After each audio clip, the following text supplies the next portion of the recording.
Good evening, everybody. It is round number 12 of the ASR Development Series Championship in season 2024.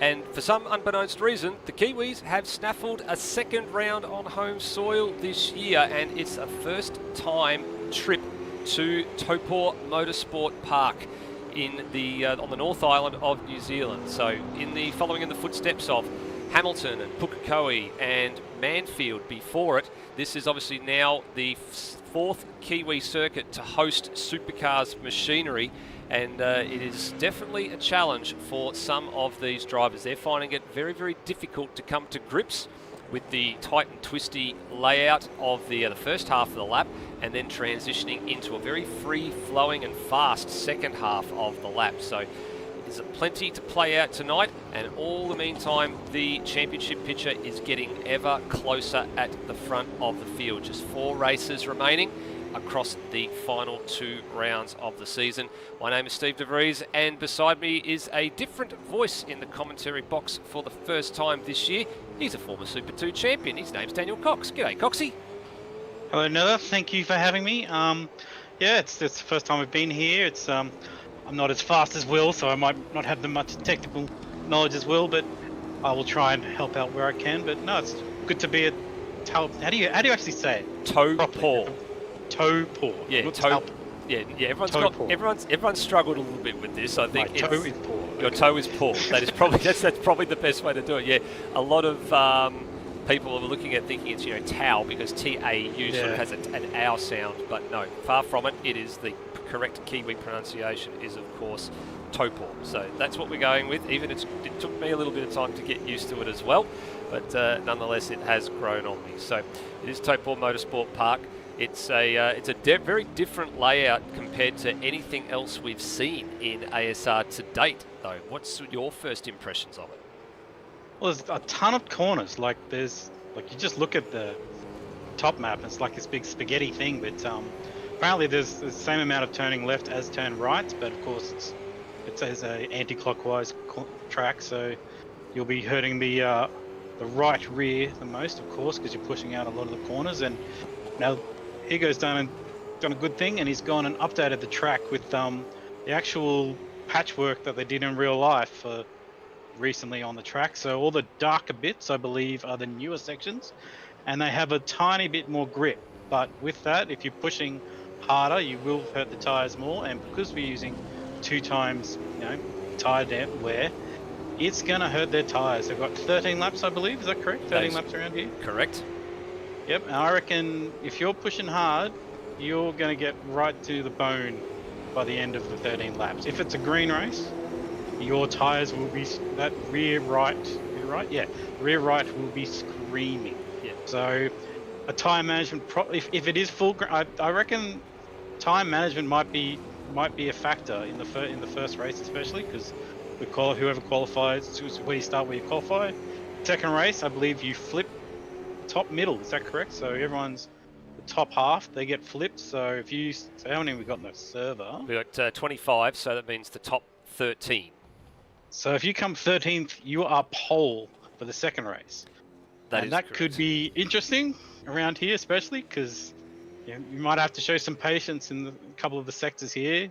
But I reckon it'll be definitely interesting first time racing here for ASR. Certainly will, and you mentioned it then, there is a top half inversion to come in race 2, and that is because, of course, it is the sprint round format. It's the last of these formats for the year. They've been, I think they've been popular for some people, and they've been not so popular for others, because, of course, it means the winner from race 1 ends up smack bang in the middle of the pack for race 2, and then it's progressive grid from race 2 to race 3, and for the people that sort of finished around the middle part of the top half of the field, they end up towards the front of the grid and get a chance to lead some laps. So it's happy for them, not so happy for the others, but that's what the layout looks like there. 14 corners, and as you said, the first half of it looks a little bit like a bit of a spaghetti because it's very technical. There's some slow to medium corners in there, and then you get past sort of turn 8, and then it becomes rather fast and free flowing. You've got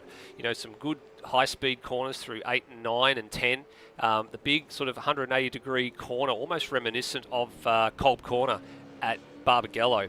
at the bottom of the hill, although there's really not much of a hill to speak of down there at this part of the track. Then you go on a big, long distance run all the way down the back straight and then into a really unusual complex of corners that bring you round onto the front straight. So it's not like anything we've ever seen in ASR before. It's not like anything that supercars had ever seen in real life until they went there for the first time this year. But nonetheless, I'm thinking along the same lines as you. It's going to be a rather interesting race. Tyre management will be critical depending on what setups people decide to take. If you go slightly too aggressive, you're going to end up with tyre wear getting a little bit on the dark side by the time you get to the end of the race. And if you go slightly more conservative, you might have a little bit of meat left on those right-hand side tyres to make something to fight with, because the right-hand side tyres are the ones that cop the most loading around here. Turn 1, Turn 7, Turn 11, and the final corner when you're trying to get on the power. So that's where most of the wear is going to go. That's where drivers are going to be focusing most of their attention.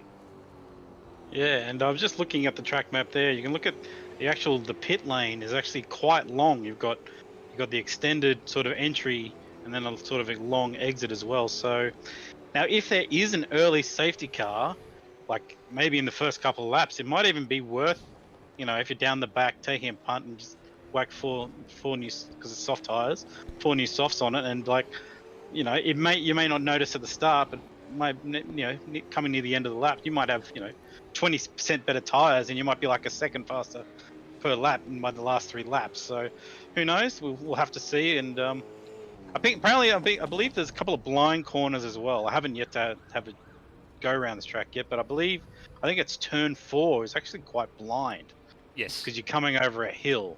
And it's all quite a few banked corners I've noticed as well. So it's going to be, you probably get some corners you might be able to go side by side. I don't know. We'll have to see. We'll find out in qualifying, which I believe is coming up pretty soon. Yep, it is literally about to get underway in the next sort of 30 seconds or so. But you're right, there are a few blind corners. There's a few parts of the track where you can run side by side. There's a few parts of the track where it's quite narrow, so it's only a one-track groove or a one-line groove. And then you said the soft tyre. It is a mandatory soft tyre round, so it's the last time for the soft tyre being used this year. Adelaide, which is the next round that comes up on the calendar, the final round, it is a hard tyre round, if memory serves me correctly. So compounds of tyre locked in for the final 2 rounds of the 13-round season. So that's why tyre wear's a bit of a pain in the backside here, because of course it is a sprint round, but it's locked into the softer of the compounds, which wears a little bit harder and it wears a little bit faster. It gives plenty of grip. It's a beautiful tyre to qualify on, but you do have to manage it in the race. Yep, so looking at the practice times, we had Ryan Smith at the top. We're all in the mid-25, 1 minute 25s with Kiwis behind him. Dostal there, Ethan Knight and Luke Speck were the top 5. So they're just coming out now, it looks like. So we'll see how they go. I don't know how many laps they'll be able to squeeze in. They'll probably do, I'd say, 2 or 3 laps per attempt, I guess. So we'll have to see. But I think they'll probably get about maybe 6 to 7, maybe even 8 laps if they maximize and get across the line with a couple of seconds to go. And they are all, look at them, they're all there. Yep, they all want to try and get it. Everybody is there. It's gone green, so the session is officially underway as usual. It is 10 minutes. You'll just notice as well, just as we're watching, Jacob Palfrey there going past down the pit lane. There's a few drivers. I think there's one late comer that's literally just made it in. I think it might have been Matt Cecil. The old pit lane is the pit lane in use tonight. In real life, there is a new pit lane which is just barricaded off by traffic cones this weekend, and that's just because we did run out of a little bit of time to get the track up to a more modern spec. Higo did a fantastic job to get it more modern, but well, the track limits files unfortunately had already been put into play by that time, so kept the old pit lane. Probably will revert to the new pit lane for next year.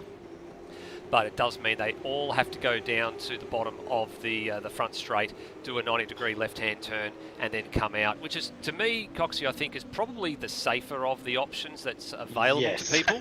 I would say so, yes. Just make it nice and simple, and it's a lot easier to merge. And I think we've got, I think the first person to do a run, McDonald is about to start, I believe. There's a couple of drivers actually Damon sort of toward the field. Yeah, Damon McDonald, I think, might be one of them, and I think Ryan Smith may very well be the other. Brandon Dostal, I think, is sort of up the pointy end of the standings. But here we go. We've got a couple of drivers coming around the final corner now. A few have already started their laps, but let's have a look at what this circuit looks like in real life. So the front straight here with Ethan Knight. It's a 90-degree sort of approach, but then a 180-degree left-hand bend for turn number 1. And then the next little strip runs parallel to the front straight going the opposite direction. There's turn 2. Turn 3 here. Great shot from the curb cam. And then this is the blind turn you were referring about. You go up the hill and it's a blind crest coming over the hill. So you've got to get your line right. You've got to know and feel where the car's at and get your mind onto it pretty quickly before you hit turn 5. Turn 6 takes you around to the right-hander, then another big, long 180-degree bend. This one going again to the left for turn number 7. Full throttle through turn 8. Back a gear here at turn 9. Get your line right. Use the exit curb. Get maximum speed out of turn number 9. This is turn 10, which pretty much is an inconsequential corner. And then another one of these big, long looping. This is one of the banked corners. The turn number 11, as I said, reminiscent of Cold Corner, or turn 6 at Barbagallo. Double apex there as well, looks like. Yeah, very late apex at that corner. Down this big, long straight into the braking zone, grabbing it at just after the 150 board. You can take a bit of curb on the left, you can take a bit of curb on the right, but you're braking and the radius is tightening up here. And what Ethan's done there is he's actually shallowed his approach to the final corner. He does a 26.3. That's actually a pretty decent time. He's only about, she's about a second behind his teammate as it sits right now. But the hard part about that last corner complex is the angle. You've tempted to take a fair bit of curb on the left-hand side going into the turn 12.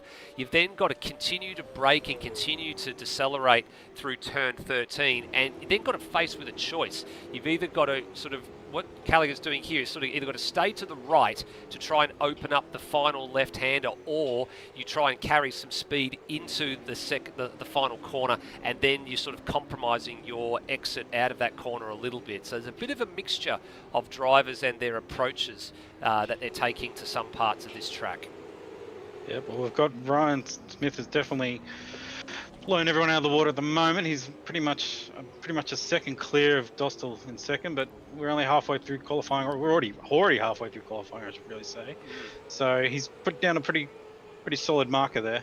Yeah, well, the hard part for us too is that we only have the times in real life from the Gen 3 supercars, as Cecil makes a mistake, as the real comparison when it came to sort of getting circuit times and things together. So we really didn't have an idea what the Gen 2 supercars were going to be like, but you can see here clearly much faster. So when we get to the main series round next week, we're going to be very keen to see what sort of times the front runners are going to do, because we might end up being that the track grip maybe is a little bit too quick and ends up being resolved or made a touch slower for next year. But that's next year to be worried about. It's this year we're concerned about right now.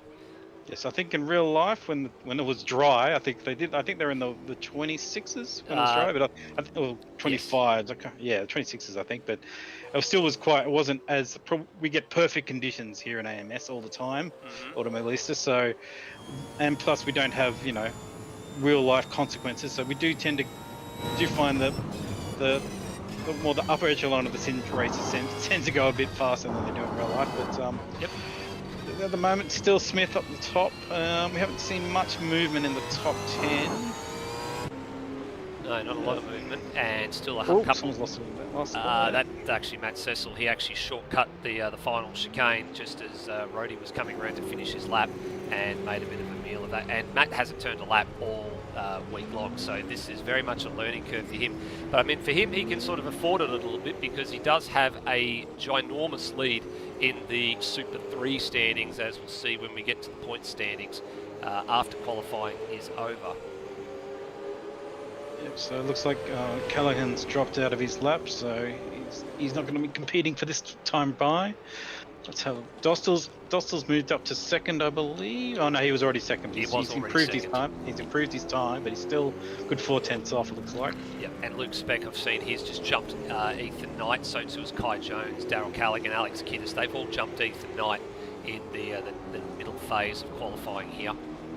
So at the moment, this is the man who sits second in the championship, Luke Speck. He trails Brandon Dostal, so he needs to get a wriggle on and pull up a few more points. The Bathurst round did not go kindly for him.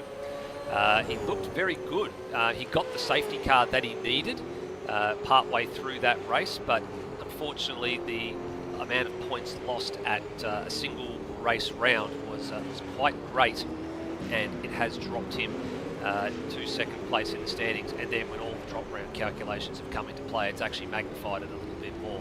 So he's definitely got quite a hard task ahead of him at the moment, as we'll detail when the point standings are looked at in about 3 or 4 minutes' time.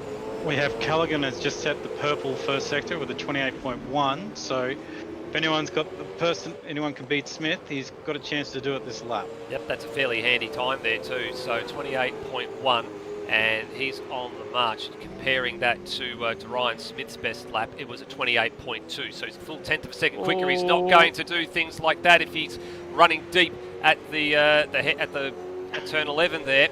And what does the clock say? It'll come up in a few seconds' time. Actually, it's already passed, actually, I should say. I think it did harm him, but... He did a 26.0 in the middle sector, and that wasn't a personal best. So he's got it all to play for here. Can he move up the order?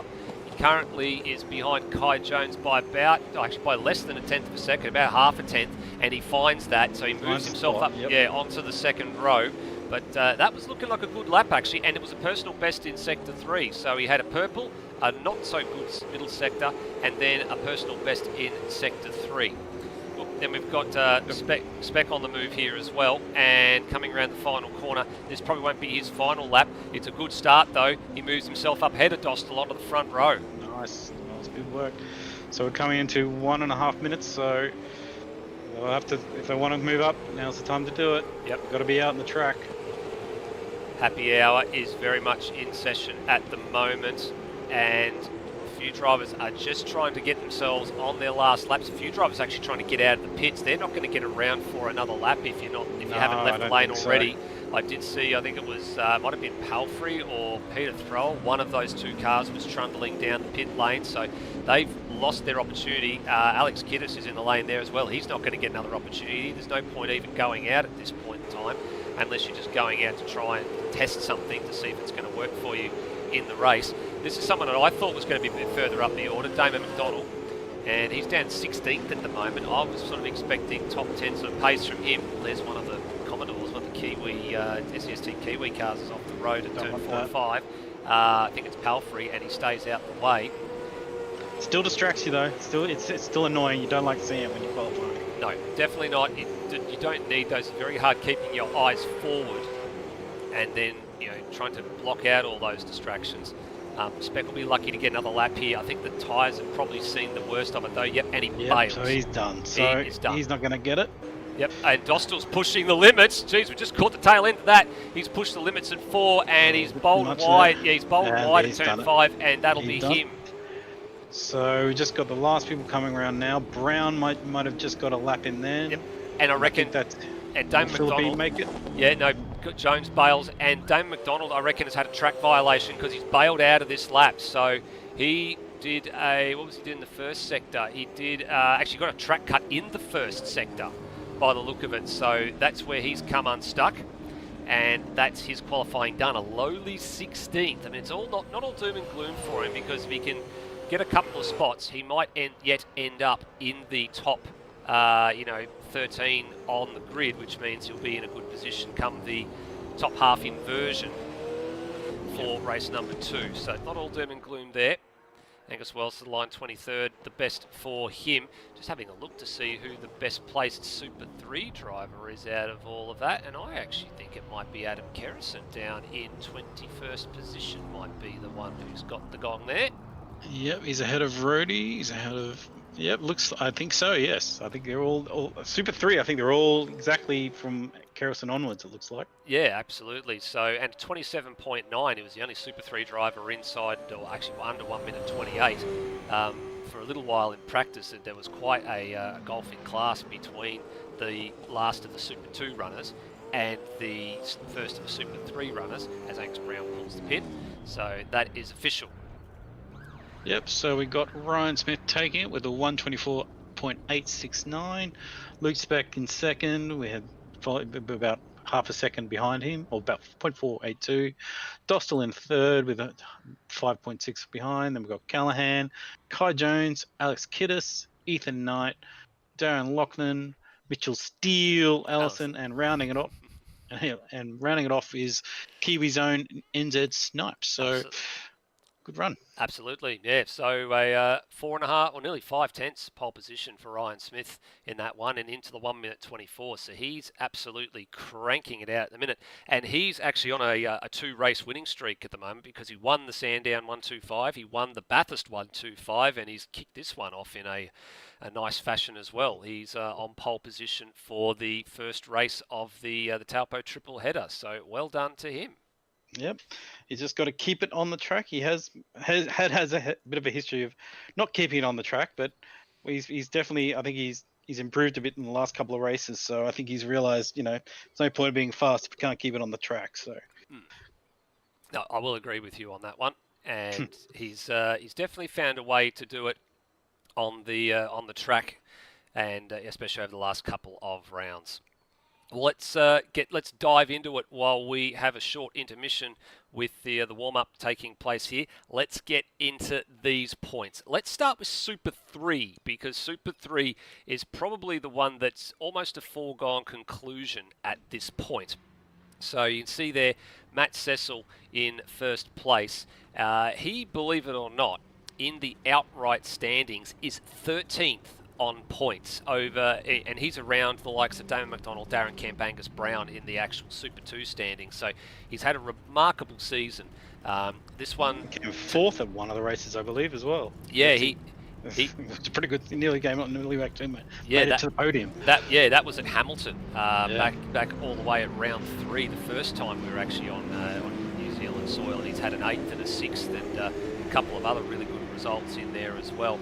There's a 7th place there at the Gold Coast and a 7th place at Long Beach. So he's kept his nose clean. He's picked up some really big, solid points compared to everybody else around him. You can see there the margin is well over 300 points. So at this stage, it is his championship to lose. I don't see him losing any margin, or a lot of margin rather, over the course of the next 2 rounds, considering that it's 300 points for a round overall. It's going to take an absolute miracle for that to change. The real interesting fight's the ones behind, though. Rhodey Rhodes in second place there. He's got a healthy margin over Adam Kerrison, but don't rule that out. That's definitely not fait accompli at this point for second and third. Michael McDonald's missing tonight, so too's Mark Davey. Looks like Luke Yeager is as well, but if they were here, there would definitely be a good scrap there. Melody Smith looks set to gain some good points tonight. She's here, so too Angus Wells, so they should hopefully start to move up the order. Glenn Miles too, so they might yet steal a march on some of those drivers that are in the middle of the table there for the top 10. And as we said, there's only 10 runners in Super 3, but the drop round points have been factored in this equation. So for Matt Cecil, his worst round was 28 points that he dropped. Rhodey actually dropped nothing. So his point standings definitely need a little bit of a kick in the pants to get him moving when it comes to all things point scoring. Let's go and have a look at Super 2, because this is where it starts to get really, really interesting. So drop rounds factored in. Brandon Dostal missed the Gold Coast round, so he drops no points. But Luke Speck, he drops his worst round, and that was 118. So not only did he have a bit of a poor run at Bathurst, compared to Dostal finishing second, Speck finished 9th. So there was a massive 100-point swing there just in its own right. Then tack on another 118, and the margin has ballooned out to 168. So that's gone from Speck leading the championship to Speck trailing in the championship with 4 rounds to go, Coxie. Yeah, so he'll want to keep his nose clean and he'll if he does have a good race one, he'll have to be clean going through the pack in race 2. So it's all about consistency now. You don't want a silly mistake, you don't want to crash, you don't want a lazy spin or whatever. You just want to keep it on the track, try and get as much space as places as you can, but you don't want to take a big risk. But who knows, if it's for the race win, he might do it. We never know. That's right. So there's a few other points still to play out there. So Ryan Smith, as you said, right in the middle of the table there. He's going to definitely leapfrog Steve Burko tonight, who's missing. And then Ethan Knight might be in his gun sight. So third's not out of the question in the championship for Ryan Smith, given his current run of form. And a few other drivers are looking to solidify their places inside the top 10 there as well. As we go over the page and we have a look at positions 11 through 20, because there's some equally tight battles in here as well, with a lot of drivers still to score some good points in the last phase of the championship. And look at the margins there. There's some fine margins there between Palfrey and McDonald. That's pretty close. Kemp and Brown. Cupid, who's missing tonight. Kai Jones and Scott Murrell. That's all fairly close. And throw Mitchell Allison in there as well.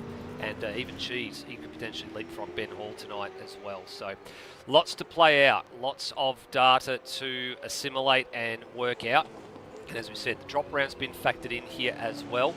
So when drivers get through the 3 races tonight, and everything is said and done in the stewards' rooms, then those will be factored in and the worst points rounds calculated again. And if it turns out that this is their worst round, then that will come off their point standings, and the other points that they've already lost at this point go back on. So there's a fair way of analysing all of that, but there's a lot that could change in the next 4 races and 2 rounds of the championship. The last flyaway round today for New Zealand, and then on November 22nd, it's the final race and final round of the year. It's actually another 125 race, distance race around Adelaide on November 22nd. So there you go. That is how the point standings are shaking out from a driver's perspective. Very quickly at the teams. This is not settled by any stretch of the imagination, but when you've got 2 team cars in the field, it's pretty difficult to beat. And the team of Luke McHugh Racing, which is Ethan Knight and Brandon Dostal, they've got a 500-point margin at the moment. So if they have a good solid round tonight, it will virtually put the teams championship in the standings here out of reach of SCS Team Victoria, with only 1 car here tonight, 1 car missing. It's pretty much again Luke McHugh Racing's championship to lose, Coxie. Yeah, so as before, just if they're keen for the championship, they might be just thinking drivers championship, but they might be discussing, let's try and get both our cars up there if we can, if they are both here. So it'll be interesting to watch for that thing. It's I think the biggest sort of X factor for tonight will definitely be the race 2, because if you're flipping half the field, that puts so many variables. Who starts, how fast everyone's going to be in front, how patient people are. And also it's how people are going to manage their tires, because some people sometimes they just practice hot laps, and then they get to the race and then they realize, oh, these tires aren't exactly pristine after 13 laps, after 10 laps, and so hopefully they have practiced some race runs. It's definitely advisable to do so, because we use 2 times to speed up they're literally they're degrading twice as fast as normal, so it definitely makes things a lot more interesting. So you have to factor that in. Fuel's not going to be a factor in this race because it's a sprint round, so I think about 80 litres should cover it. But I think they're coming onto the grid now. So if you wanted me to go through the grid, I can, if that saves your throat. That's all good. We might put you in for race 2 and see how you go with that one. But as you can see here, this is one of the very rare occasions where a grid goes round the final corner. So drivers buried around the final corner are going to have to be very careful when getting away. Ryan Smith, what a run he's been on at the moment, with 2 of the last 2 wins, 600 points maximum in the bank, and he's looking very handy at the moment just in terms of his run of form. Luke Speck, championship contender, starting 2nd on the grid, ahead of his championship rival Brandon Dostal, who starts 3rd. Daryl Callaghan up to 4th in the Paint Doctor Engineering machine, and ahead of Kai Jones in the Beyond Blue Mustang. Very nicely turned out car this round. Alex Kiddis, welcome back to Alex Kiddis after sitting out the Bathurst round. He is in 6th place. Ethan Knight in 7th, ahead of Darren Lognan. They're on the same row of the grid, but a little bit of a tardy getaway at the start of the formation lap there for Ethan. Mitchell Steele Allison in the Jim's mowing machine for Black Shores and Jim's out of 9th place. And then NZ Snipes is the first of the Kiwis in the Beyond Team Tanifa Commodore out of 10th. Jacob Palfrey right behind him, another one of the locals in 11th. Scott Murrell in 12th is the first and the only CRE DevOps machine in the field tonight. What a story this is. Welcome back Sam Dunstall in the Steve Burko number 7 PCS Mustang. We'll detail some more stats on him a little bit later, but suffice to say it is now officially the longest time between appearances in ASR history for any driver. Steve Warwick in 14th, the other half of Black Shores and Jim's machines. Dame McDonald 15th, so he's been moved up to 15th. Not sure what's happening there. Maybe there was a late change in the order. Peter Thrower in 16th place. Cheese in 17th. And Darren Kemp in 18th. Ed Filippi, who's piloting the Hayden Cupid Sideways Esport Aussie machine, in 19th, with Adam Kerrison, the first of the Super 3 runners, in 20th. Directly behind him is Rhodey and Angus Wells. And then rounding out our field is Melody Smith, Matt Cecil, Glenn Miles and Angus Brown. So not sure what's happened to Angus Brown. He might have misqualified. No, well, I think I understand what might have happened here. He potentially has exited the server and come back in a modified car and might be starting from the back. We just need to know. Yep, so we have got officially confirmation that we need to sort that out. He's going to have the warmest tyres on the grid, that's for sure. No, there's actually going to be a change here. So we will be very briefly just cycling back and sorting that out. So that actually made a little bit more sense than what I actually thought. So we will take a brief moment to sort that out, but that does explain a lot. I was just working out, why everybody had moved the way they were. And typically, this is it's an unusual sort of thing that happens in this game. So when you leave the game and you come back in, if you have made a modification to your car in the showroom, so something as simple as changing a wing or changing a gear ratio, which you're not supposed to do and things like that. Well, he probably forgot to change it, I'd say, and he probably didn't want to get busted. So, well, the hard part then of that equation is that begs more questions than it answers, because if he qualified with an incorrect gear ratio, technically he's disqualified from qualifying. So I would say, and I would hope, that he's had a change of wing, and we'll need to see what goes on there. Either way, we can look at that afterwards. We'll sort that out afterwards. That's right. Yeah. That's right. So we're just going to have a quick reset here of the grid, and then we'll get back underway. Coxie, what are you looking forward to most about the next 4 races over the remaining 2 rounds? I think it's just the battle of the top spots, I guess, because they're all they're quite similar in speed, and they do tend to battle each other when they get on. Well, Ryan Smith's sort of been jumping out a bit of late, but you got the guy, you got Dostal and Knight, who are teammates who end up sort of close to each other as well, and you got Spec still fighting for the championship. So it's all to play for. They just got to keep it on track, I guess, and it'll be interesting to see, because it's definitely not won just yet. No, you're right. Definitely not done and dusted. There's still a fair old way to go, but yes, I look at what we've had with Bathurst, and I look at what we've had with Sandown, and I look at where we're going with Adelaide, and then you've got this really oddball in between of a sprint round surrounded by 3 125-kilometre races. Yeah, so it'll be definitely interesting, and I think the tires are going to play a bit of a factor here as well. I think I can just see, I don't know, the amount of wear that this track's going to cause. I think we're going to see there's some late spinning, late spinning spins at the end of the race, possibly, or I could not. I don't know. I could be completely wrong, but I think I think tyre wear is definitely the biggest factor of playing for this round anyway. Yeah, I think you're right. Tyre wear will definitely be a factor at this round. It's not so much going to be a factor at the next round though, because the next round is going to be a round where the hard tyres in play. So I don't expect there to be much to be concerned about next round. But yeah, this round I fully agree that it is going to be very much a difficult proposition for a lot of drivers to handle a tyre, but we'll see how they go, because it's deliberately designed, the calendar, in such a way to to bring out the best in some of the drivers and find that balance.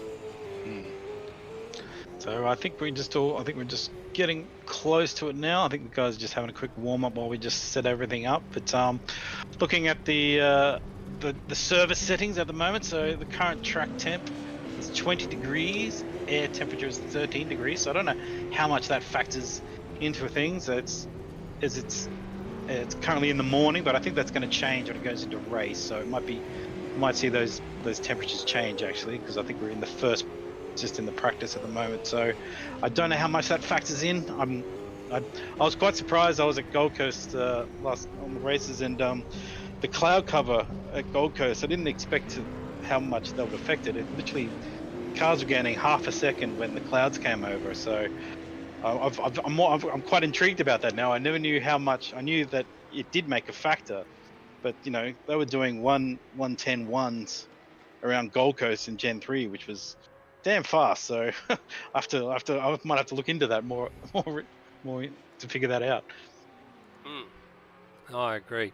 There's a few, actually one or two other drivers look like they must have had some issues now, and just waiting on a few drivers to get back in. And now I think we have everybody and just waiting on everything to go. I think so.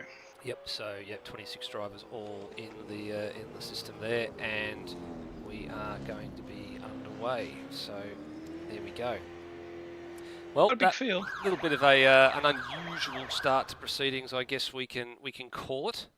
Certainly wasn't expecting that for the night commence, but it's not, as I said, it's normally a situation when something like that happens, that somebody's left the server, which is does happen because games crash and things like that. But normally it's because somebody has changed a setting on their car, and they come back in, and it's something as simple as it's a ring, a rear wing or something like that, and it then spits its chips because it's lost everything there, because the car is deemed to be a completely different car at that point. It's it's almost like it's broken Park for May. So even though Park for May is not officially on, so but that's what happens, because you have to go back to the showroom in these cars, or before you even enter the server in the game, to even change some of those particular settings like brake ducting and things like that, because they're set at certain levels so people can't have full free reign, because it's designed to be a bit more of a closer parity series than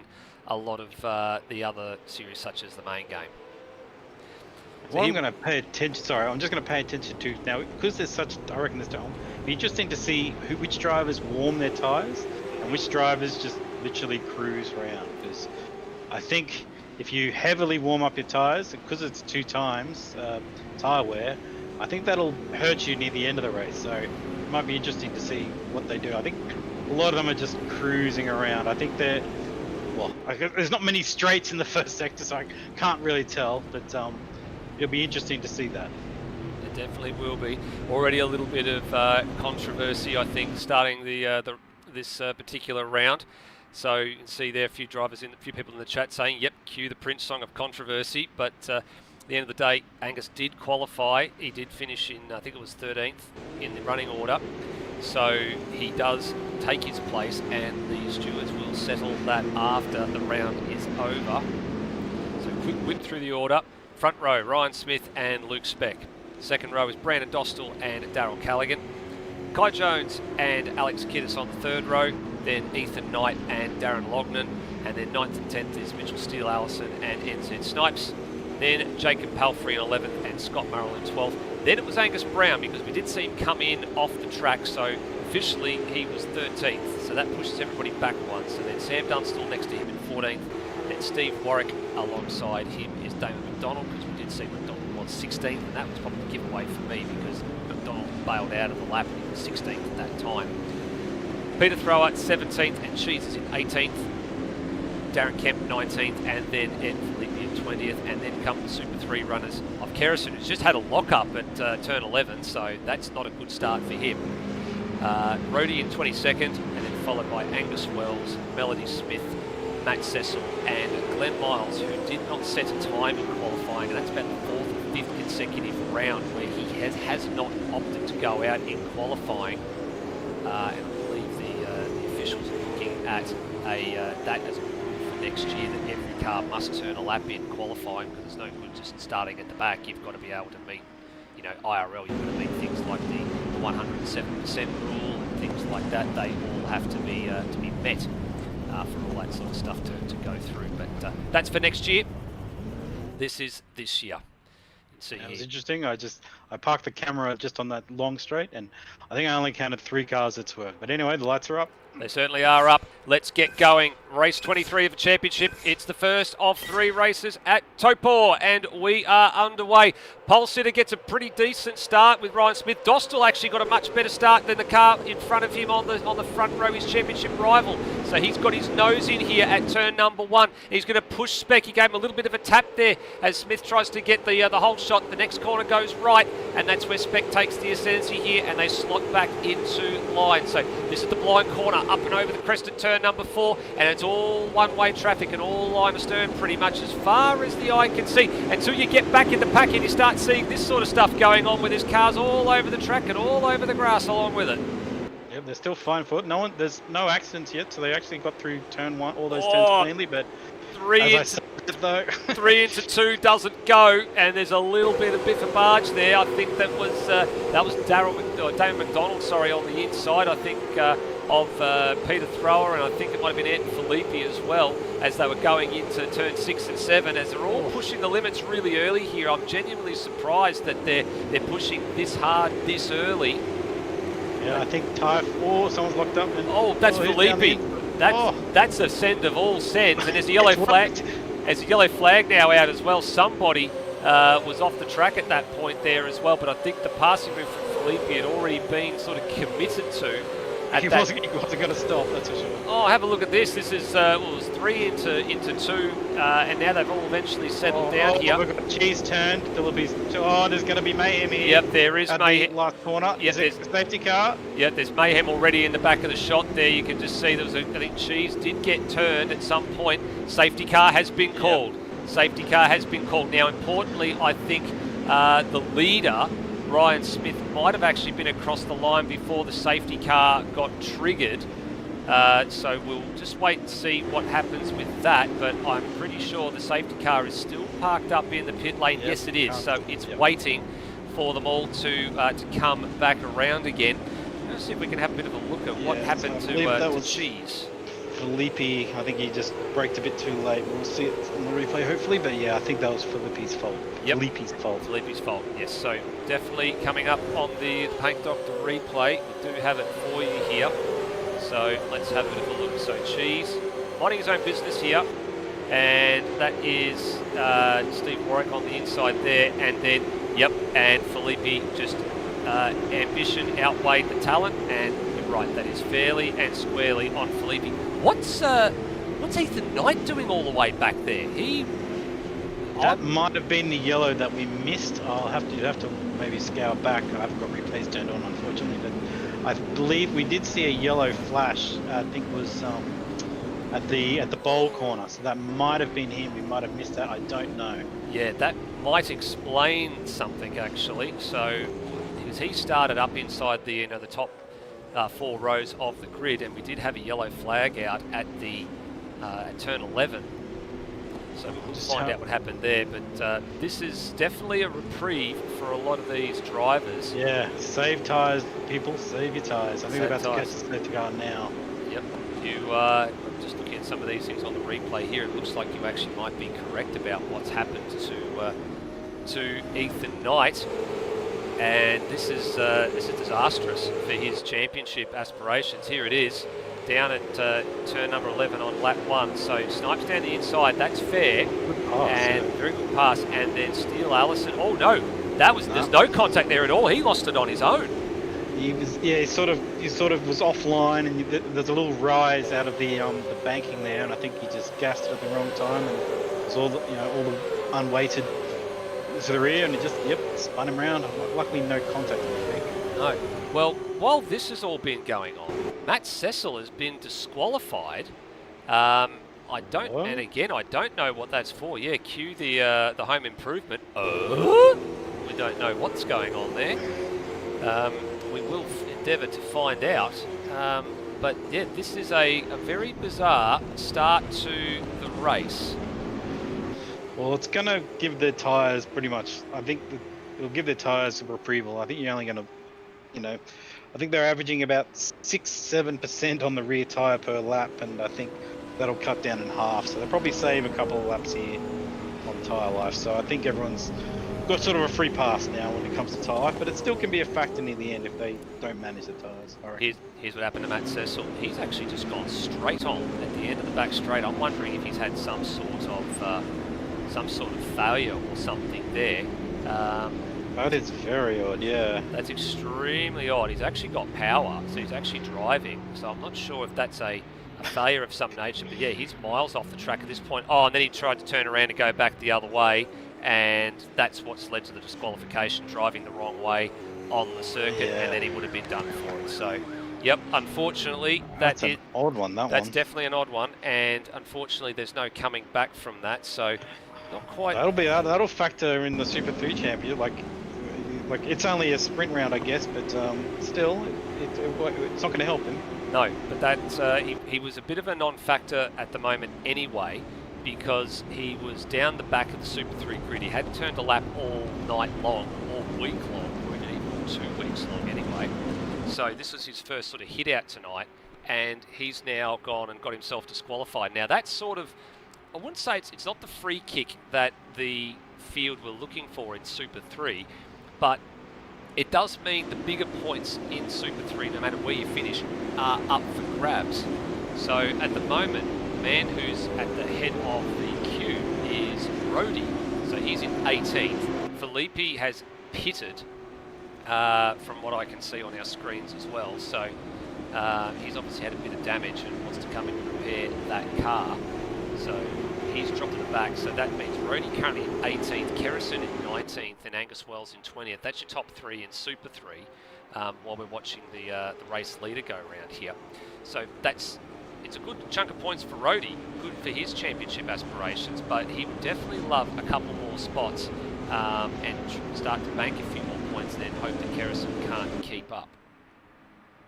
Right, so we'll see if he I think he's letting the safety car go here, so I think we're back to green on this lap, I'd imagine. Yep, and Felipe, who has been in the pits, is going to catch the back of the train at speed here, so he's down at turn 9, whereas the crew is sort of coming down the back straight. There you go, Felipe running down the back the other side of the circuit.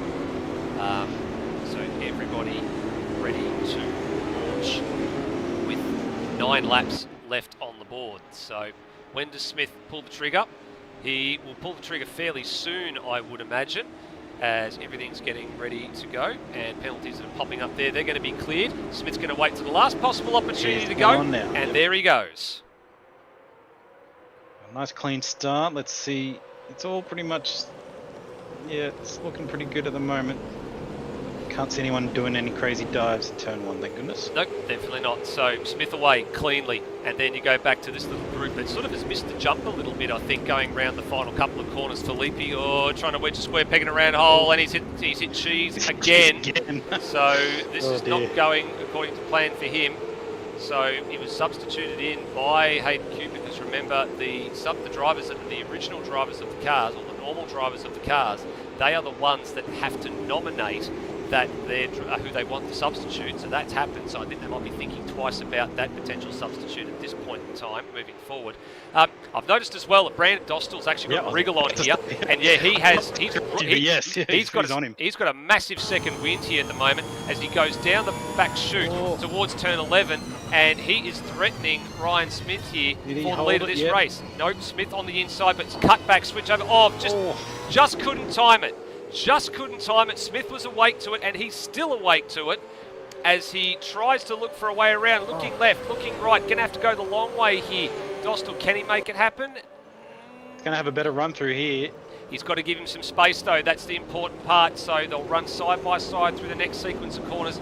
Dostal has to concede temporarily, but he's looking for the crisscross at every possible opportunity. Yeah, he senses a weakness in Smith here, and through he goes. Finally, he decides to get it done. And third.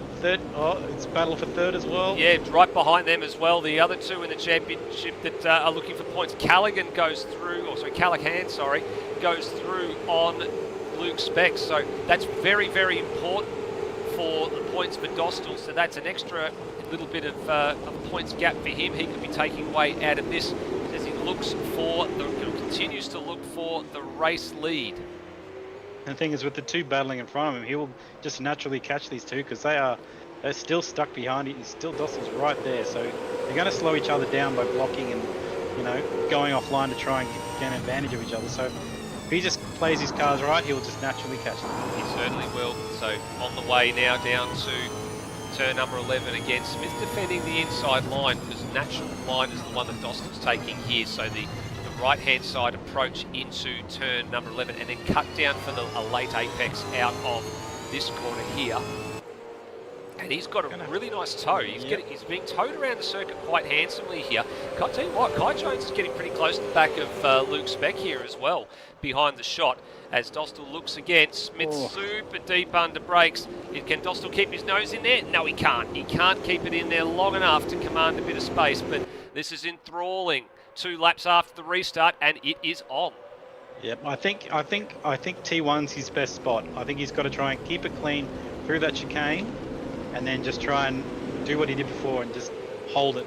Because I think trying to pass in that chicane is very hard because you've got left, right, left, and you just lose ground. But they're keeping their distance away from third at the moment. But there's a battle happening for fourth now. It's one of the paint. Oh no, it's the Beyond Blue car. Yeah, that's right. That is correct. Yes, Specs sort of gone away a little bit here. He just hasn't been able to get up to speed quickly at the restart here. Maybe that might be to do with the tyre pressure he put in, or it might be to do with the camber adjustment or something like that. Whatever little settings he's got something to manage at the moment. He just hasn't gone at the same pace as Dostal had, and mind you, he did get a fairly good start, and he was up to second, and he started second, but he's now back down to fourth, and very much being threatened here by Jones. And NZ Snipes just managed to take away sixth place there from Alex Kiddis at turn 11 as well, so that's a sweet move down at the bottom of the circuit. I would say by this lap now, I'd say they'd be getting close to, I'd say around the 65% mark of their tyres, so they won't be getting as good push out of the corners as much, and they'll probably have a little glides here and there, so that might be something to factor in as well. Ryan Smith out in front. Well, now he's trying to put some distance between Dostal. He's got 0.7 of a second, and they set the fastest lap that time around. So his tyres have finally come up to a decent operating temperature as the race goes on here. So he's now going to try and put the hammer down, and he's got a nice little air margin out in front. Still only 0.7 of a second, but it's a margin nonetheless. It's a little bit of breathing room. Dostal's teammate, though, Ethan Knight, he's in a lowly 17th at the moment. He's only just gotten past Rhodey for who's currently still leading Super 3. Yeah, he's got some work to do, but if he can get 4 more spots, he would be on pole for next race. Yeah, that's the target. You're absolutely right. That is the target. 13th for him will put him on pole. That is a position currently occupied by the Northern Territorian Scott Murrell, and at the moment, with not a huge margin to the car directly behind him, which is Peter Thrower. So one of the Kiwis looking to put it on, potentially on pole position for the half reverse grid race coming up in probably about 15 minutes time at this rate. Oh, he's a bit deep there at turn 11, and manages to gather it up. Well, Murrell himself had a moment on the exit of the corner, so that pretty much stayed status quo. Just going back to the front, Dostal has caught up a little bit, and I think he's just trying to stay behind Smith for a couple laps, just so he doesn't lose track. So they've definitely gained time over the third spot now, but he's back there now. He's not as far as back as he was before. Yeah, he actually had a track violation on a previous tour as well, so Smith did 26.8. Well, we don't know where he gained the data on the track violation. That's about the only thing we don't know. But nonetheless, he closed the margin down pretty quickly. So that's a good piece of the puzzle for him. We go back to Darren Kemp, who's currently sitting in 15th. There's a fair old margin here. This is a really good illustration here of this blind turn at turn 4. Have a look at that. It just go over the crest and it drops away. And that's what drivers are sort of facing. They've got to really trust their instincts in this corner. Local yellow flag. Oh, there's a couple of cars off the circuit down here. You can just see it on the as he comes around the corner, Kemp. Now, who was that? That was off the circuit. Oh, there's one of them. It's Sam Dunstall by the look of it, which is the sister car. And then McDonald has just pounced going down the inside of Kemp. So this car was one of the cars that was off the road. At that particular part of the corner, he's just dropped a wheel off there, and we might have a look and maybe through him at the moment, and we'll get the answer why here on the Paint Doctor replay. And going into turn 7, big late lunge. That's a day late and $1 short from Mitchell Steele Allison, and that's why the yellow flag was out.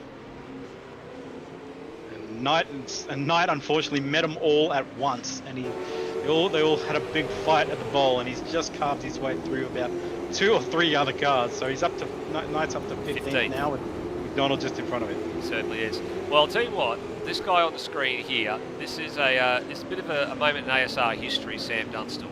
The last time he raced in ASR, it was 2018. Would you believe it or not? He was a one-hit wonder. He turned up for a race at Phillip Island when the group was still known as AMS Oz, won the race, and he was gone. So he was basically, at the moment, his strike rate is 100% in terms of wins. It won't be that tonight by the looks of things, but great to have him back. Oh, is that Murrell? That's Murrell. That's Scott Murrell out of 13th. So there goes 13th place and the reverse grid pole for Scott Murrell. While we're talking Sam Dunstall. Look, they're all, and you'll see they're all squirrel. You'll see as they're all sliding as they exit corners. I reckon tyres are definitely hurting now. Well, tell you what, Damon McDonald better watch out, because Ethan Knight is stalking him for that final spot in the top half of the field, which would be the reverse grid pole. So McDonald having a little moment of his own here. Knight actually could probably do a little bit better, I think, than 13th. If he manages to clear McDonald in a hurry, he might even get up to the back of Peter Thrower at this rate. Yeah, well, it's the C's did part for him before, but he's still got some work to do. But he's not out of it, so he definitely can stay on it. He definitely could. So there's an interesting little battle as it sits right now. Thrower himself is just tucked in here behind Steele Allison, so that's a fight that is going to get rather interesting. Pete is actually racing here IRL in a couple of weeks or months' time, I believe, so he's looking for all the seat miles he can get at the moment. Oh, there's a bit of a battle for 6, 7 and 8 at the moment, with Kiddis just sneaking past Snipes. Yep, so that's a repass. So Snipes had been through on Kiddis earlier on in the race, so he's got that position back, and now Snipes has got a little bit of a train starting to form behind him. That's Palfrey and Lognan, who started in 8th and has dropped down to 9th. Everywhere you look at the moment, there's action everywhere. There's action going on. Guy Jones still hasn't been able to find a way past Luke Speck here, and Speck has now managed to catch up to the back of Darryl Callaghan, so there still might be third place on the cards for the driver of the number 13 KFC machine if things can go his way. But he's only got 2 laps to go and an opportunity to pounce. Dostal still hasn't found a way past Ryan Smith yet. Margin less than half a second at the moment with 2 laps to go.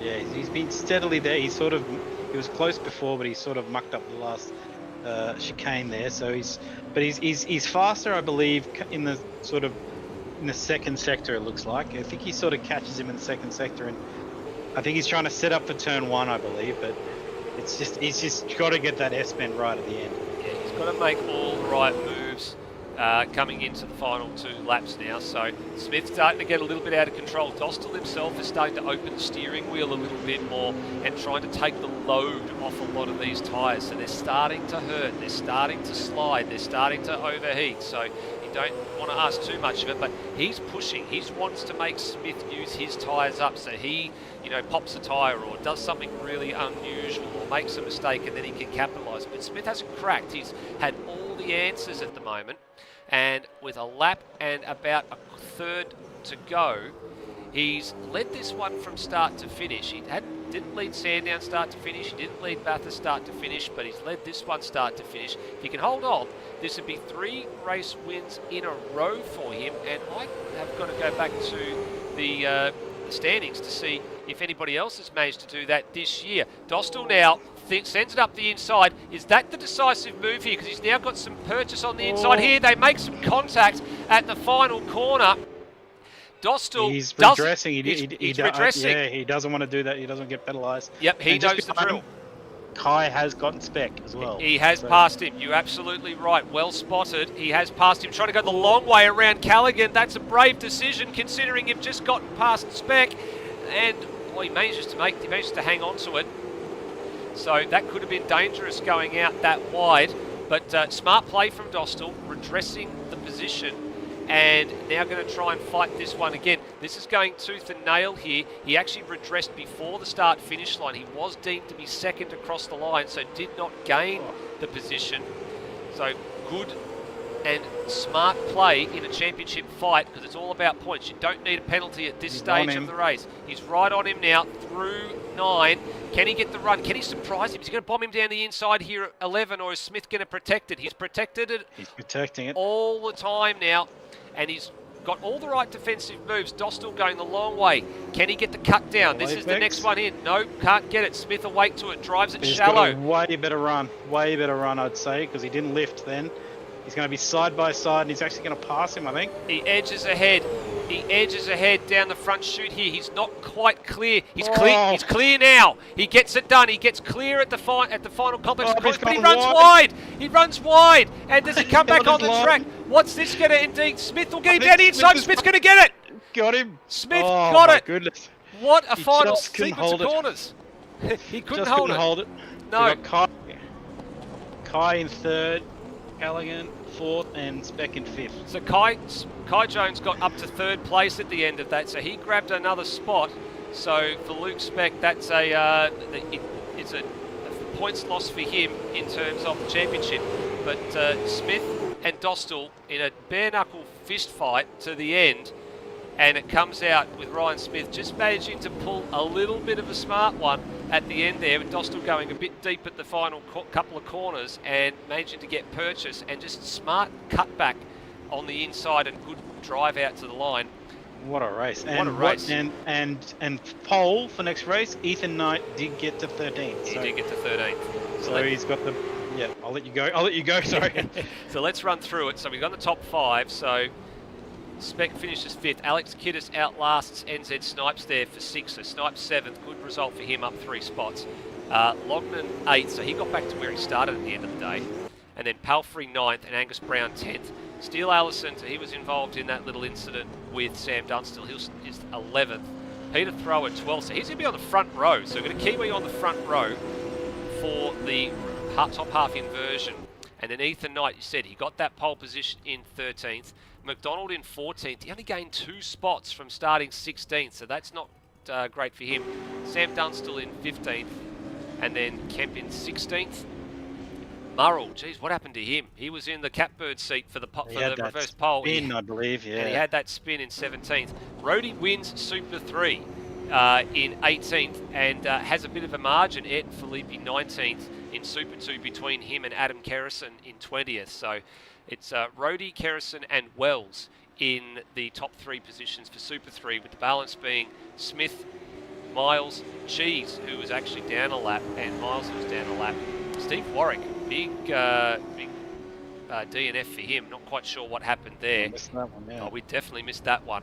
And then Matt Cecil, the non-finisher. Looking at the chat, looks like he might have got the wrong entrance to the pit lane, but that I guess comes with not having enough practice during the week to familiarise yourself with the circuit. Now, you're a stat man. What is the closest finish we've ever had in, do you know, the Super 2? Because I think we may have beaten it, because between Ryan Smith and Brandon Dossel, it was 00.00.077. Yeah, so 0.077 of a second, so less than about 2/3 of a tenth. Oh, sorry, 3/4 of a tenth of a second. So there's a fair. I think in ASR history there is a race that has been closer than that. I cannot recall whether it is a main or a Super 2 or a Super 3 race, but there definitely has been a smaller margin than that at some point or another in time. But it's been a while since we had a close race. And I'll tell you what, that was, as I said, a bare knuckle fist fight right down until the very last seconds of that race. He bided his time. That's the bit I like about Brandon Dossler. He bided his time. He made Smith think. He got the purchase that he needed out of turn 11 and had the drag down the straight. But then a little mistake just in the braking zone when he got clear, just took that corner a little bit too fast, and that's all that Smith needed. When Dostal was too slow to recover, cut back on the inside and drove through to the win. And basically that's the front bumper bar. That's how close that is. It was a front bumper bar in it. And it was good to see that they didn't turn each other. There was a bit of contact here and there, but it was still like he redressed when he thought that wasn't a fair pass. So it was good to see, and he just got straight back into it, didn't complain, and, head down and tried to get them again, which he nearly did. He just, as you said, he got into the right position, got the pass, but he just didn't have the tyres to stop. So tyres are definitely a factor, because you started seeing cars, sliding, coming out of exits of corners there. So if they don't know now, if they didn't know before, they know now that, and that was even with reprieve from the safety car. So I think they got 2 laps on the safety car, and they were still fighting tyres near the end. So they didn't get right down to the bone, but it's now we've got race 2 with reverse top 13. So this will be interesting. That's right. So looking at the way the grid is going to be will be rather interesting for this one. So as you said, we've got Ethan Knight's going to start on the pole opposite Peter Thrower, and then Mitchell Steele Allison, Angus Brown, Jacob Palfrey, Darren Lognan, NZ Snipes, Alex Kiddis, Luke Speck, Darryl Callaghan, Kai Jones, Brandon Dostal and Ryan Smith. So they're the top 13, so they get reversed, and then the balance of the field stay where they finished. So that 13th place, as we said at the beginning of the night, was going to be very coveted. And Ethan Knight, what a recovery for him, basically almost being plumb last after that spin on lap 1. Safety car really helped his cause. Like, that was kissed on the proverbial effectively for Ethan Knight. That allowed him and that field to be compressed, and then for him to fight back to where he was able to finish. So he can consider himself, I think, Coxie, a very lucky boy.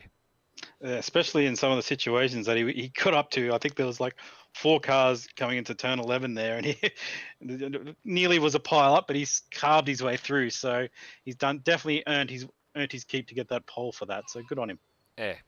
Well, who impressed you the most out of that one? I mean, the 2 at the front, hands down, yes, that was, one of the classic battles I think we've seen all season long. There's been a couple of highlights.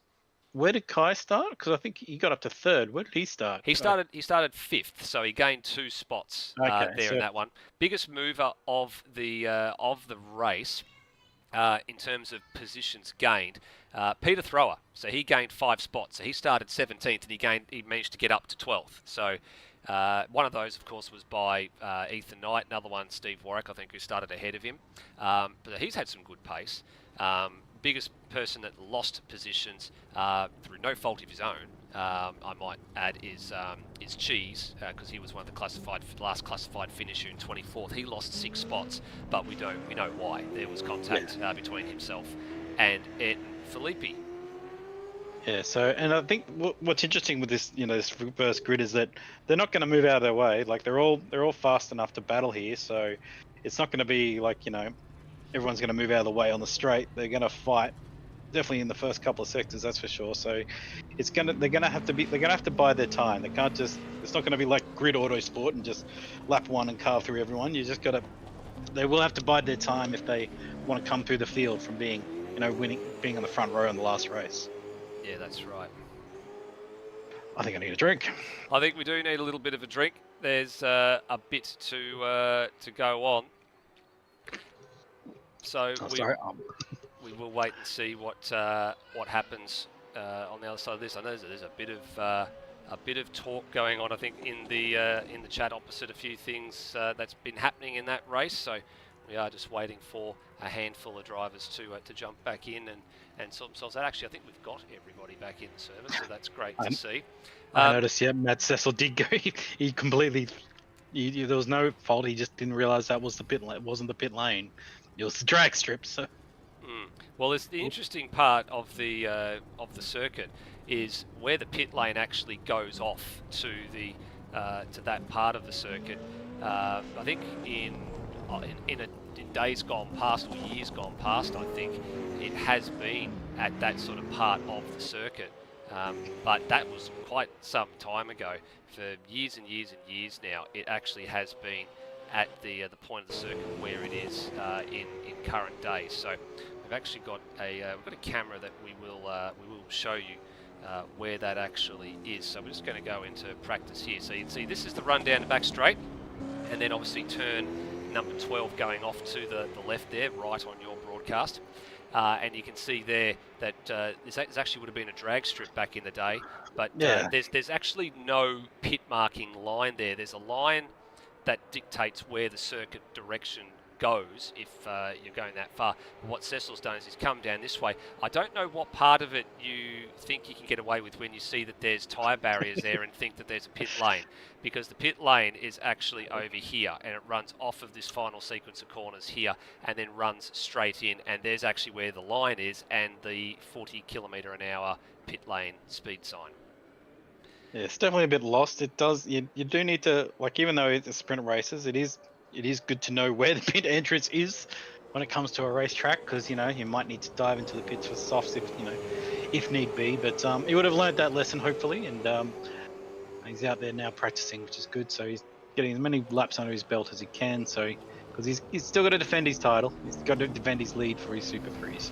No, that's right. So, well, I mean, the hard part too is that whenever there's been a disqualification in ASR, and it has been this way for several years now, there is a points deduction that is applied for disqualifications. Now, usually those are reserved for if someone has been disqualified after the race has happened. So, say for example, it's a penalty that's investigated, it's deemed to be a disqualifiable penalty.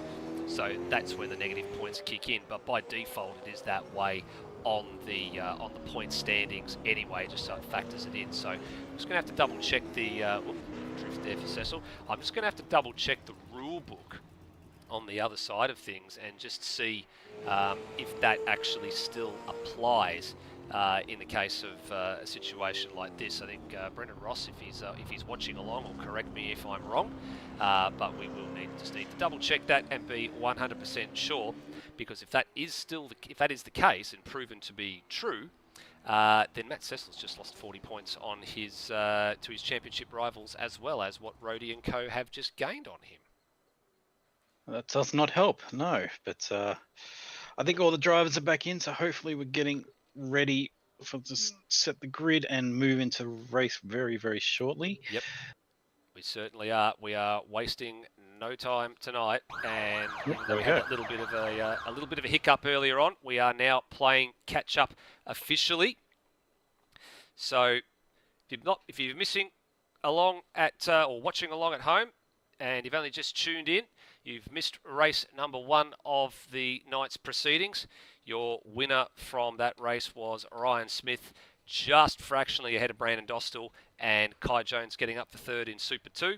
And then in Super 3, Rody taking the chocolates over Adam Kerrison.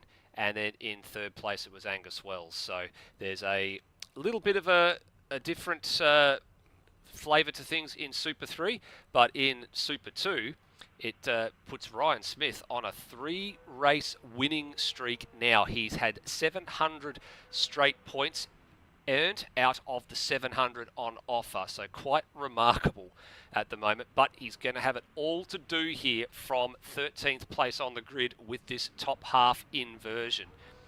Coxie, the floor is yours. All right, so coming from 13th is Ethan Knight and Philippe New Racing P1. Next to him is the Kiwi who's practicing this for real life, Peter Thrower. He's drives a BMW. He's going to be driving a BMW around here. In third place, we've got Mitchell Steele Allison in the, looks like a JHW tribute livery actually there. So that's pretty cool. And the Tim's mowing. Angus Brown in fourth for North South Racing. Jacob Palfrey in fifth. Dan Lachlan in sixth. And then we've got the other Kiwi, NZ Snipes, who's starting. So we've had a good race before. Alex Kiddis, who he was battling with, starting at 8th, so good to have him back in the Super 2. Luke Speck, so he's trying to win this championship, so he's starting at 9th, so we'll be ahead of his rival. Daryl Callahan, he's starting 10th in the Paint Doctor Engineering car. Kai Jones had a good podium, he's starting at 11th for Sideways Esport Aussie. And then we've got the winner, the second place, Brandon Dostal. And of course Ryan Smith, who's starting in 13th for winning last race. After him we've got the other Paint Doctor Engineering car of Damon McDonald. Sam Dunstall, the other Kiwi who's practicing because he races with Peter Thrower. I don't know what he's going for. I think he might be in a BMW too. I haven't checked that. Back again, Darren Kemp is starting at 16th. He's the team sister car for that one. Scott Merrill is trying to recover from spin in the out of 17th. Brody, a first Super 3 in P18 with Ed Philippi starting in the pit lane. Yep, he's missed the start here. Whoopsie. Adam Carrison will be therefore starting in front of him at P20 with Angus Wells in the Velocity 88 racing car at P21 and Melody Smith in P22. Glenn Miles, who didn't qualify and must have had a shocker, he's starting at P23. And Cheese, who just had, I think he got spun twice, unfortunately. He's starting at the back at P24 with Steve Warwick, who had a DNF, which we missed, and Matt Cecil, who hopefully knows where the pit lane is now. Hopefully so. I'll tell you what, I was going to say that Cheese is probably going to have conniptions. It's been a while since I pulled that one out. That Ed Philippi's behind him again on the grid, but fortunately for Cheese, Ed, he has to wait a whole entire sector before he can actually come out of the lane. So it's a little bit different to IRL. In AMS, what happens is you have to wait until the first car breaks the first sector marker, which comes up on the exit of turn 5. So it's a fair way into the lap. It's some nearly 30 seconds into the lap. So he's got a fair old hold here in pit lane. It's going to be very painful for him watching the field go through. All right, so the back are just lining up now, so we should be starting very, very shortly, and it'll be another interesting run to T1. Yep, certainly will be. Just waiting on one or two cars to just get into position, and we should be right to go. So race 24 of the championship, not too far from getting underway. There we go. Last car is into position, and 3 races to go in the season. Second one of these for the night. Top half inversion, and away we go. What a great start by Thrower. What a great start by Allison as well off the second row of the grid. He might be first by turn 1, and at this stage he is. He's just going to pop out with it.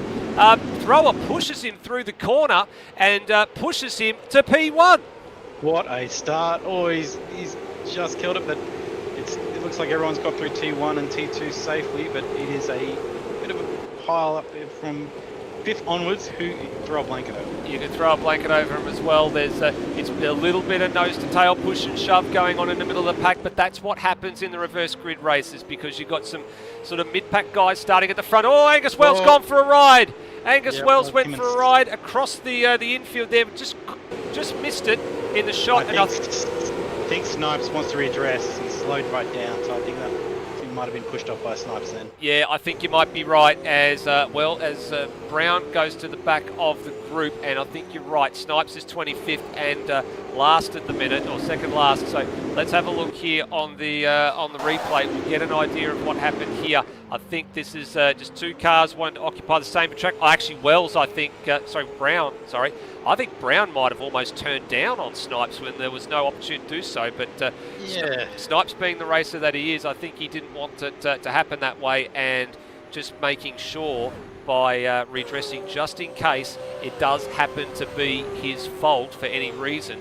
But from that angle, from where I saw it, it looked like Brown might have turned down across the nose of the 420. Yeah, and Mitchell Steele Ellison's actually done well to hold his lead here, and the two detailing cars. Oh, it's getting, sorry to cut you off, it's getting interesting here because there was a bit of contact. The race winners from the first race already making their way through the pack. Dostal up 2 spots. Oh, big shove. Big shove there on Alex Kiddis and sent him miles wide. Road, yeah. I don't know what that was about. That was rather violent there, and Kiddis not happy. Dostal now having to redress. And I think that was probably, again, a little bit of a day late and $1 short from Brandon Dostal, but they were closing in on Luke Speck, and then that happened.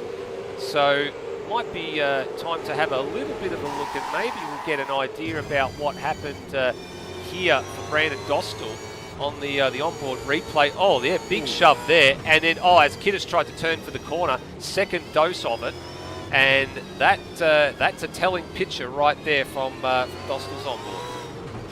Yeah, he was right to give that back. There was a bit of a double shove there. I tell you what, there was a bit more than a double shot there with the redress as well. I think cars may be adamant objects, but you can tell there was emotion in that. So. There's definitely emotion in that.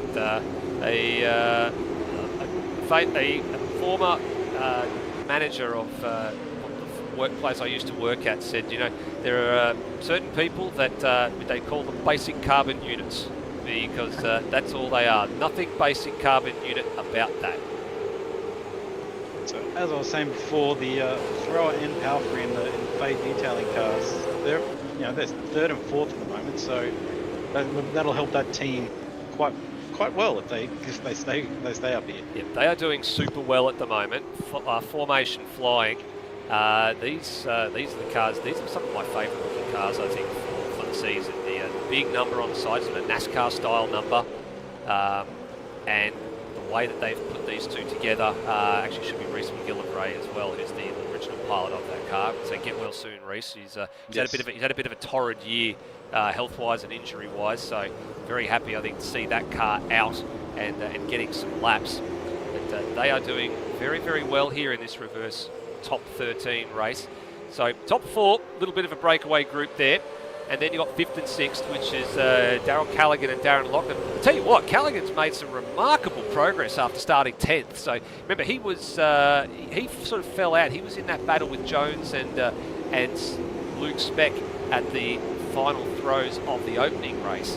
And he's had a very nice start. Ryan Smith actually has passed Luke Speck. So Smith is up to 7th, and he is on a charge right now. So that's something to keep an eye at. And then championship rivals are about to possibly come to blows again, although Dostal has to take care of Kiddis for the second or third time here. So Kiddis is very much being a roadblock for Dostal at the moment. So that's good news for Speck, but he needs a bit more help than that. Kiddis now wide. There you go. And got to be careful here. You can't turn. You've got to come back from the track. And now Dostal, I think, is officially through. And I think McDonald is going to go through with him. Yep.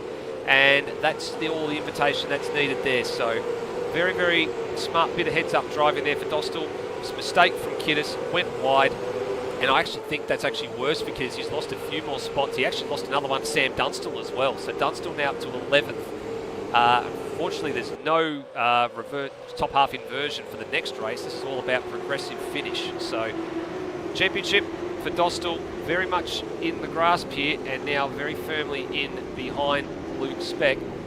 So I'll tell you what, the margin is getting ever bigger. It was 168 points coming into the night. That would have gone up by a handful more points, probably nearing 180 now.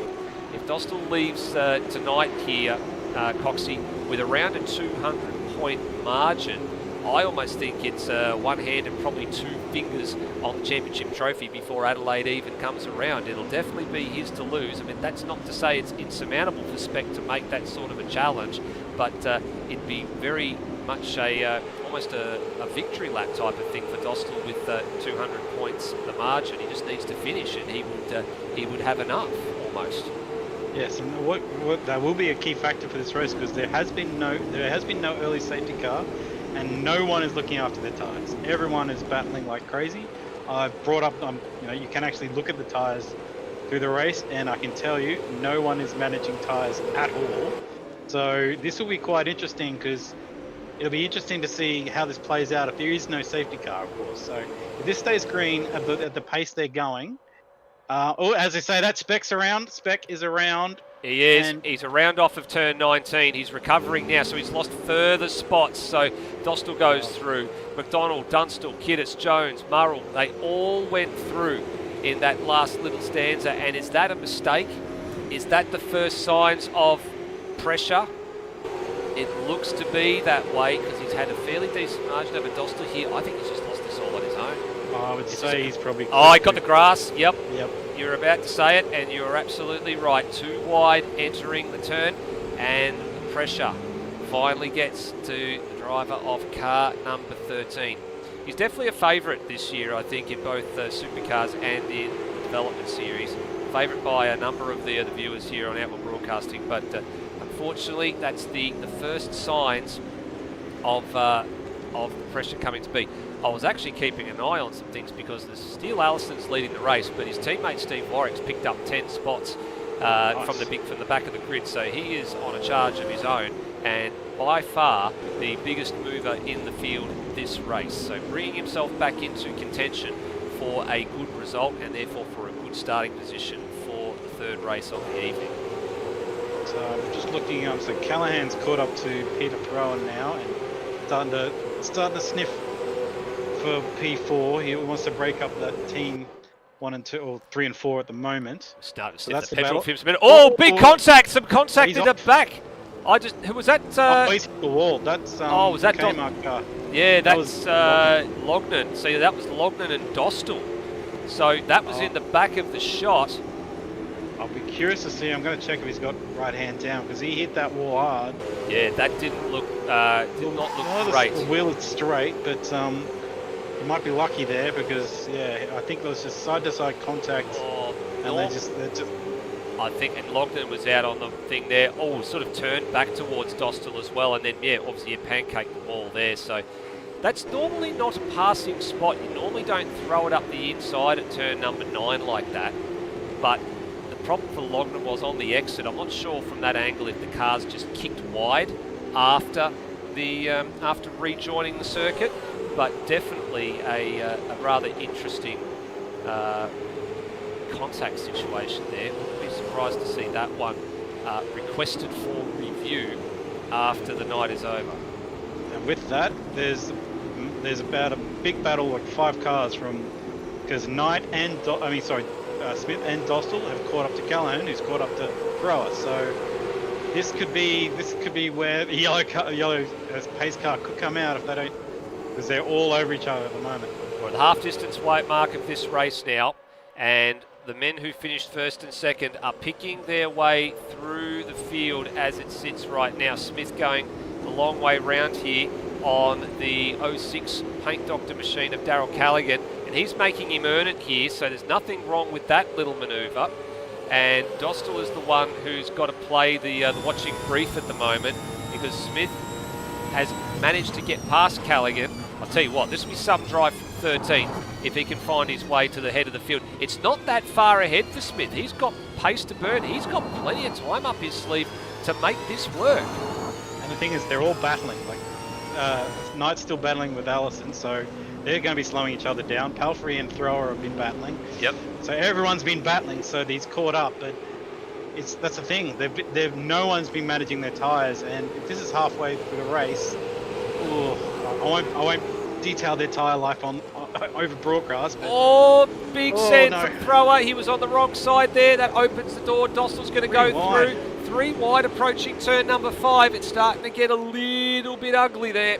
And I don't think Thrower will be happy with that. He did get bumped. I think he's got a puncher maybe, as he's really slid badly off the track there. So Thrower's out in the weeds at the moment. Yep, he certainly is out in the weeds as we are keeping an eye on all things Smith and that co here. But yes, that little bit of a moment for Thrower. Yeah, that's a shame.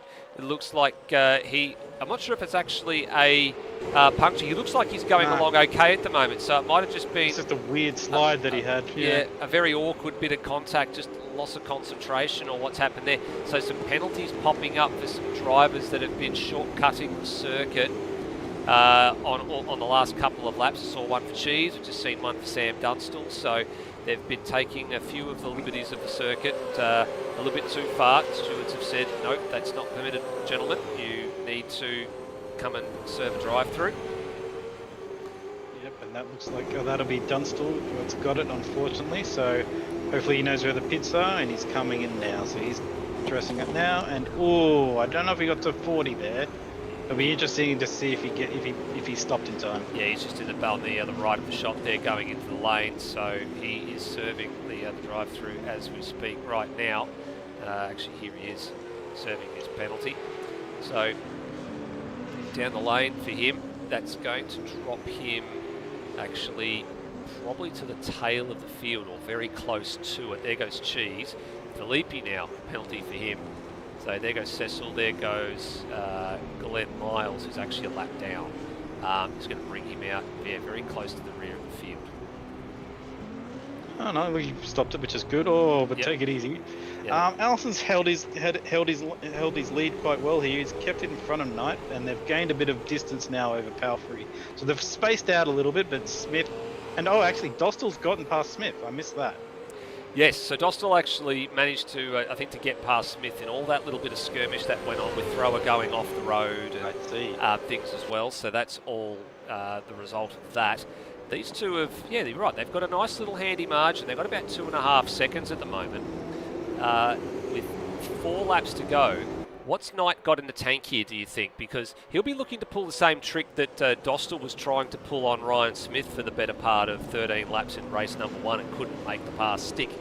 And it took until the last couple of corners for it to ultimately be decided. Do you think that they've learnt the lesson from there? Do you think that they've decided to take a different approach to this? I mean, yes, it's team cars, but for Ethan, this is equally as important in his championship bid as it is for his teammates. He could be, I think they've been going flat chat. I reckon tyres have also come into it down. I reckon he's probably not going to push as hard because the tyres are hurting. But they're going to be hurting for Mitchell as well. So I think he's just playing it smart. He's not going to throw it down when he doesn't need to. He might look for the move near the end of the last couple of laps. But he's just going to do what his teammate did. Just stay in the hunt until something opens up. Like now, you might be able to get a switch back through here and get him for the back of the end of the straight. Yeah, but then the same situation that Smith was doing in race number 1 for Allison, he's covering off that potential over and under treatment, or the cut down, or the switchback, or whatever you want to call it, coming out of turn number 11. He actually gained a bit of ground out of him on that lap as well. Yeah, blocked him. That's it. Super 3 at the moment being led by Adam Kerrison. So that's a big change of fortunes for Super 3. Rhodey actually down in 3rd place. Matt Cecil in 2nd in Super 3, but the margin is quite substantial. So with Kerrison now coming down the main or the back straight here, as another penalty there for Cheese. We'll actually pause there. So there goes Kerrison. All right, so that's your Super 3 current leader. And then we get to Matt Cecil, and he is here. So that is your margin, and that's a country mile. So that is virtually 2/3, if not the whole entire distance of the back straight. That's, looking at the times here, it's some 10 or 11 seconds. It's a lot. Yeah, so just keep it on the tarmac, basically. The tyres are going to be hurting, so I think just keep it on the tarmac, finish this race off, and then worry about the next race. That's right. So Knight still looking for a way past Allison. Yep. About to say about the possible change to the lead if he pulls this move off. He's definitely faster in that section, but he just needs a good run here. Yeah, he's tried twice. He's tried twice now on the last 2 laps to go around the outside at turn 11, and he's been awake at every step of the way so far. But this is now what Dostal tried to do unsuccessfully on the last lap of race number 1. But for Knight, he's actually got the whole shot this time around. Allison's got his nose in there, so he has to give him some space, and he does. And these two will drag race down the front chute to turn number 1 at the beginning of the 12th lap, with the teammate car and the race 1 winner not too far behind. They're catching up. These two are doing 29s. The two behind did a 27 last time around. They are honing it. Yep, they were both of them were completely offline in that last couple of sections there. So they've brought those. They keep that up. They're gonna bring those race the previous 1 and 2 winners back into this battle as well. With they might catch them. We don't know. We'll have to see. Sector times for Sector 1 last time on this lap. 29.3 for Allison, 29.8 for Knight, 29.4 for Dostal, 29.4 for Smith. So they've already got a nice little margin in terms of time gained on this lap. They are about 1.5 seconds behind. They are running out of time though. They have not got much time left to catch up to the top 2. This might be the telling tale though. They're getting close to being in the slipstream here. Middle sector. Knight did lose the thing, sorry. Yeah, middle sector times all in the 26s. Again, these two on screen faster than the 2 cars in front. There's lap traffic about to come into play too. Melody Smith is on the front straight, so she's going to get a face full of white and green Commodore from Mitchell Allison. Flash of the lights. That's the universal signal. Hey, I'm the leader. Make sure you get out of the way for me. Do not ruin my chance at a race win. Last lap. The thing is, where does she can't really pull off anywhere until she gets to the back straight. And I don't think they're going to catch her before that, because she can't disappear. So she's going to have to play it smart here and try and give them way if they catch her, which they look like they will. This is a hard place to catch. Oh dear. That's well done. Pulling off. That's well done. And with that, Dostal's lost. Yes, went off then. He did. He lost a spot. He made a mistake all on his own, I think. I didn't quite catch it on a broadcast, but I think he may have made a mistake on his own and surrendered third place to Ryan Smith. That's not going to help, but Knight's he's got 2 more chances, I reckon. I think and so. This will be interesting. Turn 11 and turn 12. They're the ones that he needs to be careful of. They're the ones that he needs to try and make the move. He's telegraphed it a few times at turn 11 here, and he's going to go the long way again. 3rd or 4th time of asking. Allison's got the defensive line, so there's nothing wrong with the approach he's taking there. He's now got to defend the inside going into the final corner. So for Steele Allison, it's all or nothing on the line here. He's had a bit of an up and down year. He's been looking for wins. He was fast at the Gold Coast. He couldn't pull it off. His best finish of the year is a 3rd at Hidden Valley. He's going to unfortunately lose it though at the final sequence of corners. And he's going to finish 2nd tonight, who's going to chalk up another one. So where Dostal failed, Knight prevailed, and he managed to get the win there. And that, again, 2 great scraps. I can't fault them here, Coxie. 2 great scraps, fair scraps, respectful scraps in the opening 2 races for race wins. Taupo is certainly delivering. Yeah, and it was all clean racing. Like, there was a bit of bumping shoulders there, but there was no one got turned really, and it was actually, they were battling properly. So it's good to see, and they were using, they were trying different racecraft, they were trying different strategies, and there is definitely a different line coming out of that bowl section. But you got to feel for Allison. I think he was leading the entire race except for that last corner. So, but he's starting on the front. It's not reverse grid for the last race, so we will be starting at the front for the on the front row for the last race. That's right. So for the race winner, Ethan Knight, that's his 2nd win of the season. His last one was the first race at Long Beach, so it was a handful of rounds ago. So he finishes 1st ahead of Steele Allison. Ryan Smith, that's another podium for him, so the 3 race winning streak stops, but still big points that he keeps pulling out this weekend so far. Dostal 4th. Callaghan in 5th, so he's had a really good run. Paint Doctor 5 and 6 as well. Dame McDonald 8 spots gained. Great result for him. That moves him up into a good spot for this next race coming up. Alex Kiddis in 7th, and he was in a few skirmishes there. Luke Speck in 8th, so respectful finishing position, but points keep going begging. 9th for Palfrey and Kai Jones in 10th. Lognan in 11th after that incident on the run down to turn 11 about halfway through the race. Warwick in 12th, so good result for Steve Warwick. Great result, 13 spots gained. Big points for him after that disaster in race number 1. Thrower 13th, NZ Snipes in 14th, and then you had Angus Brown. Adam Kerrison, he finished Super 3 as your winner there. He was 17 seconds ahead of Matt Cecil. That's incredible. That is a good run. So he's good. He wants to keep that up for the next race. He certainly does. And then Rhodey finishing 3rd in Super 3. Angus Wells 4th in Super 3. There were some really interesting situations there with a few drive-through penalties, a couple of DNFs in there as well. But apart from that, that's race number 2 over and done with for the night. And it's now on to race number 3. So, as you said, it's a bit of a... we like these types of races, these types of nights, because it does give us a little bit of an interesting look at how things go in when it comes to mixing up the grid and making it all rather interesting. So you get a couple of different winners. We've got 2 different winners tonight so far, and well, the fast guys, they've somehow managed to find their way back to the front of the field for the next one. So not quite sure what the next one's got in store, Coxie, but if the first 2 races have got anything to go by, it's going to be a cracker.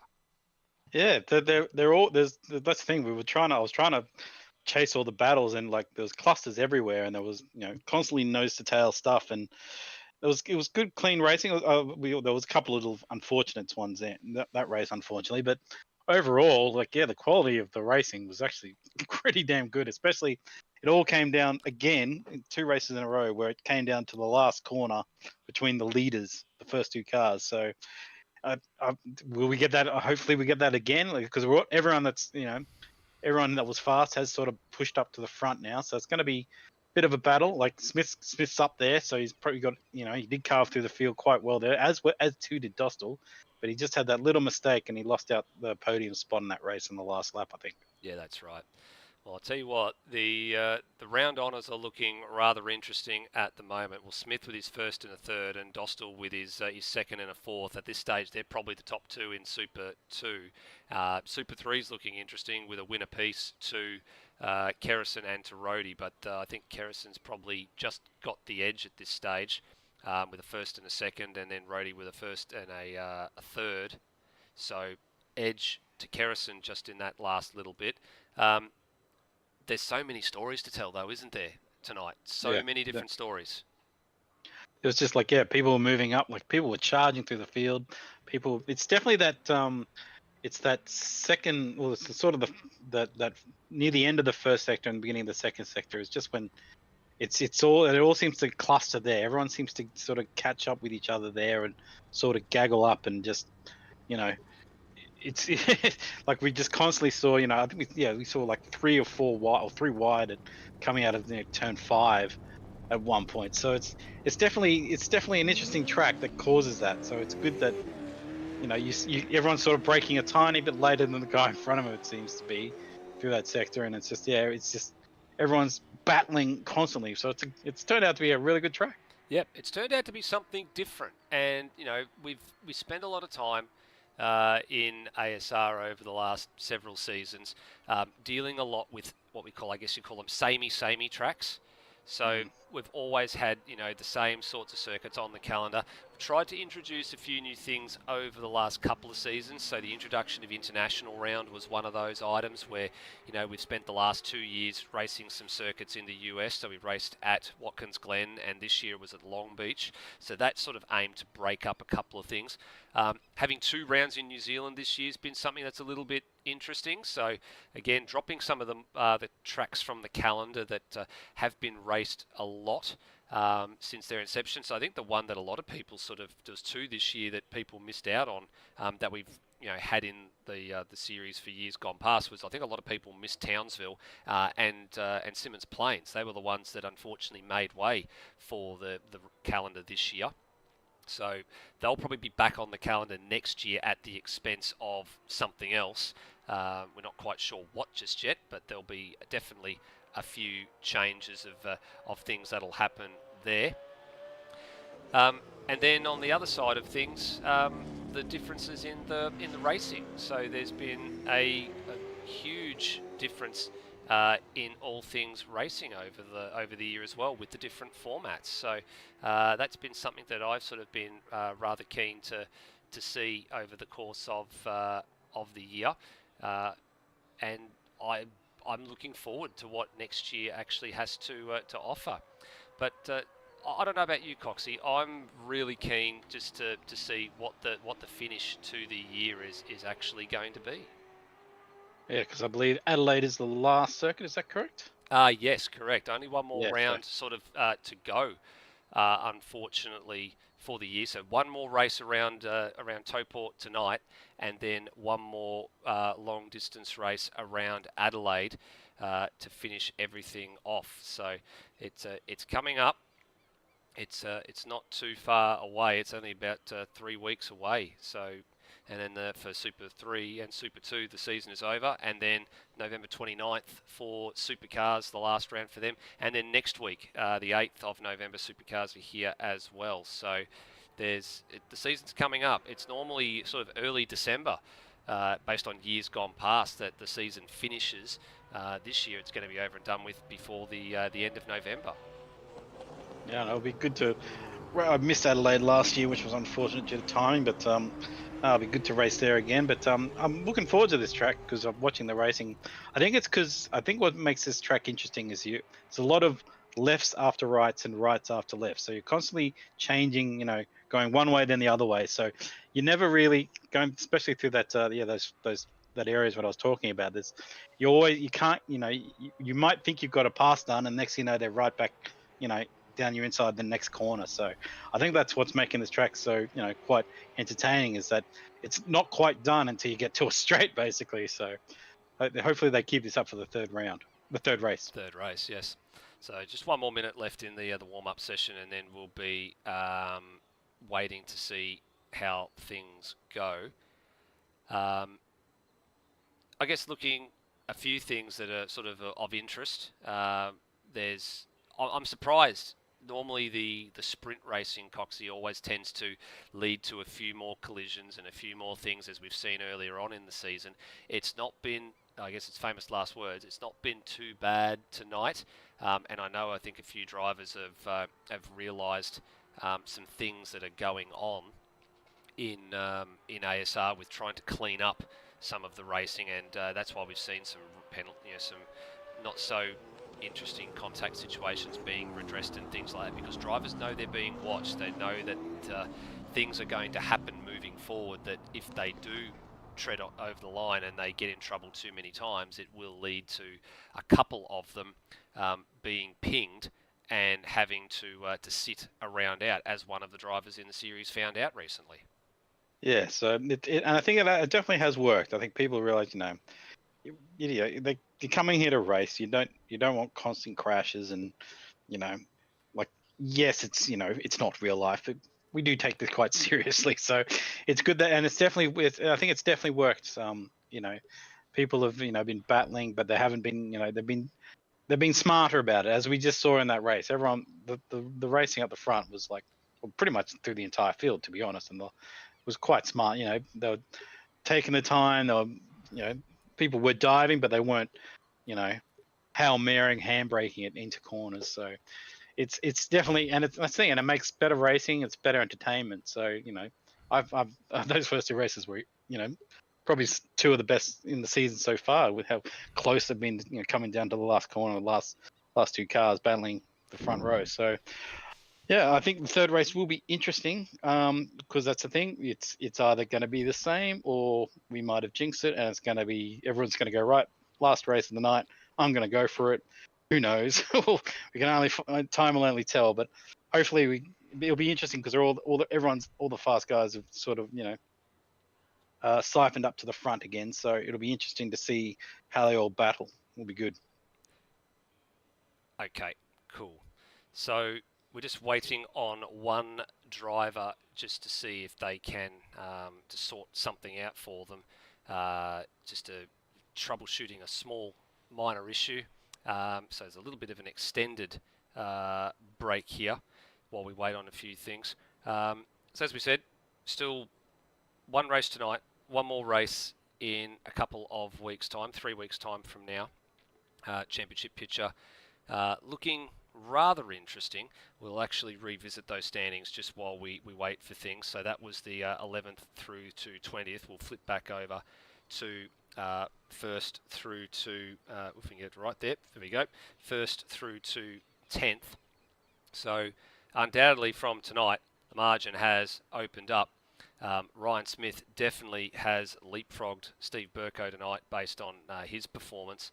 And Ethan Knight, I mean, to his credit, Ethan's responded with a good result and a good recovery drive to grab that win in the second race there. So 100 points for him, plus whatever he got from race number 1.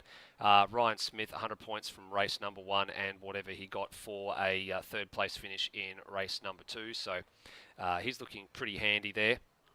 Some useful points for Darryl Callahan as well. So he's up to whatever he's managed to amass. He won't have managed to pass Luke Speck in terms of points, but he needs those to keep Smith and Knight at bay. And all the others that are on the 8th, 9th and 10th, they've all banked some decent points tonight as well because Anthony Green's not here. So they're trying to push up the order as much as possible, I guess, and make some hay while he's not here because he has missed a couple of rounds this year, IRL, or due to IRL commitments. So we are waiting to see. No worries. It looks like, unfortunately, I think Cheese won't.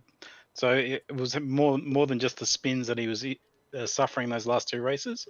Looks like he's been fighting a wheel trouble, and I think he's just cold and night, unfortunately. So bad luck, Cheese.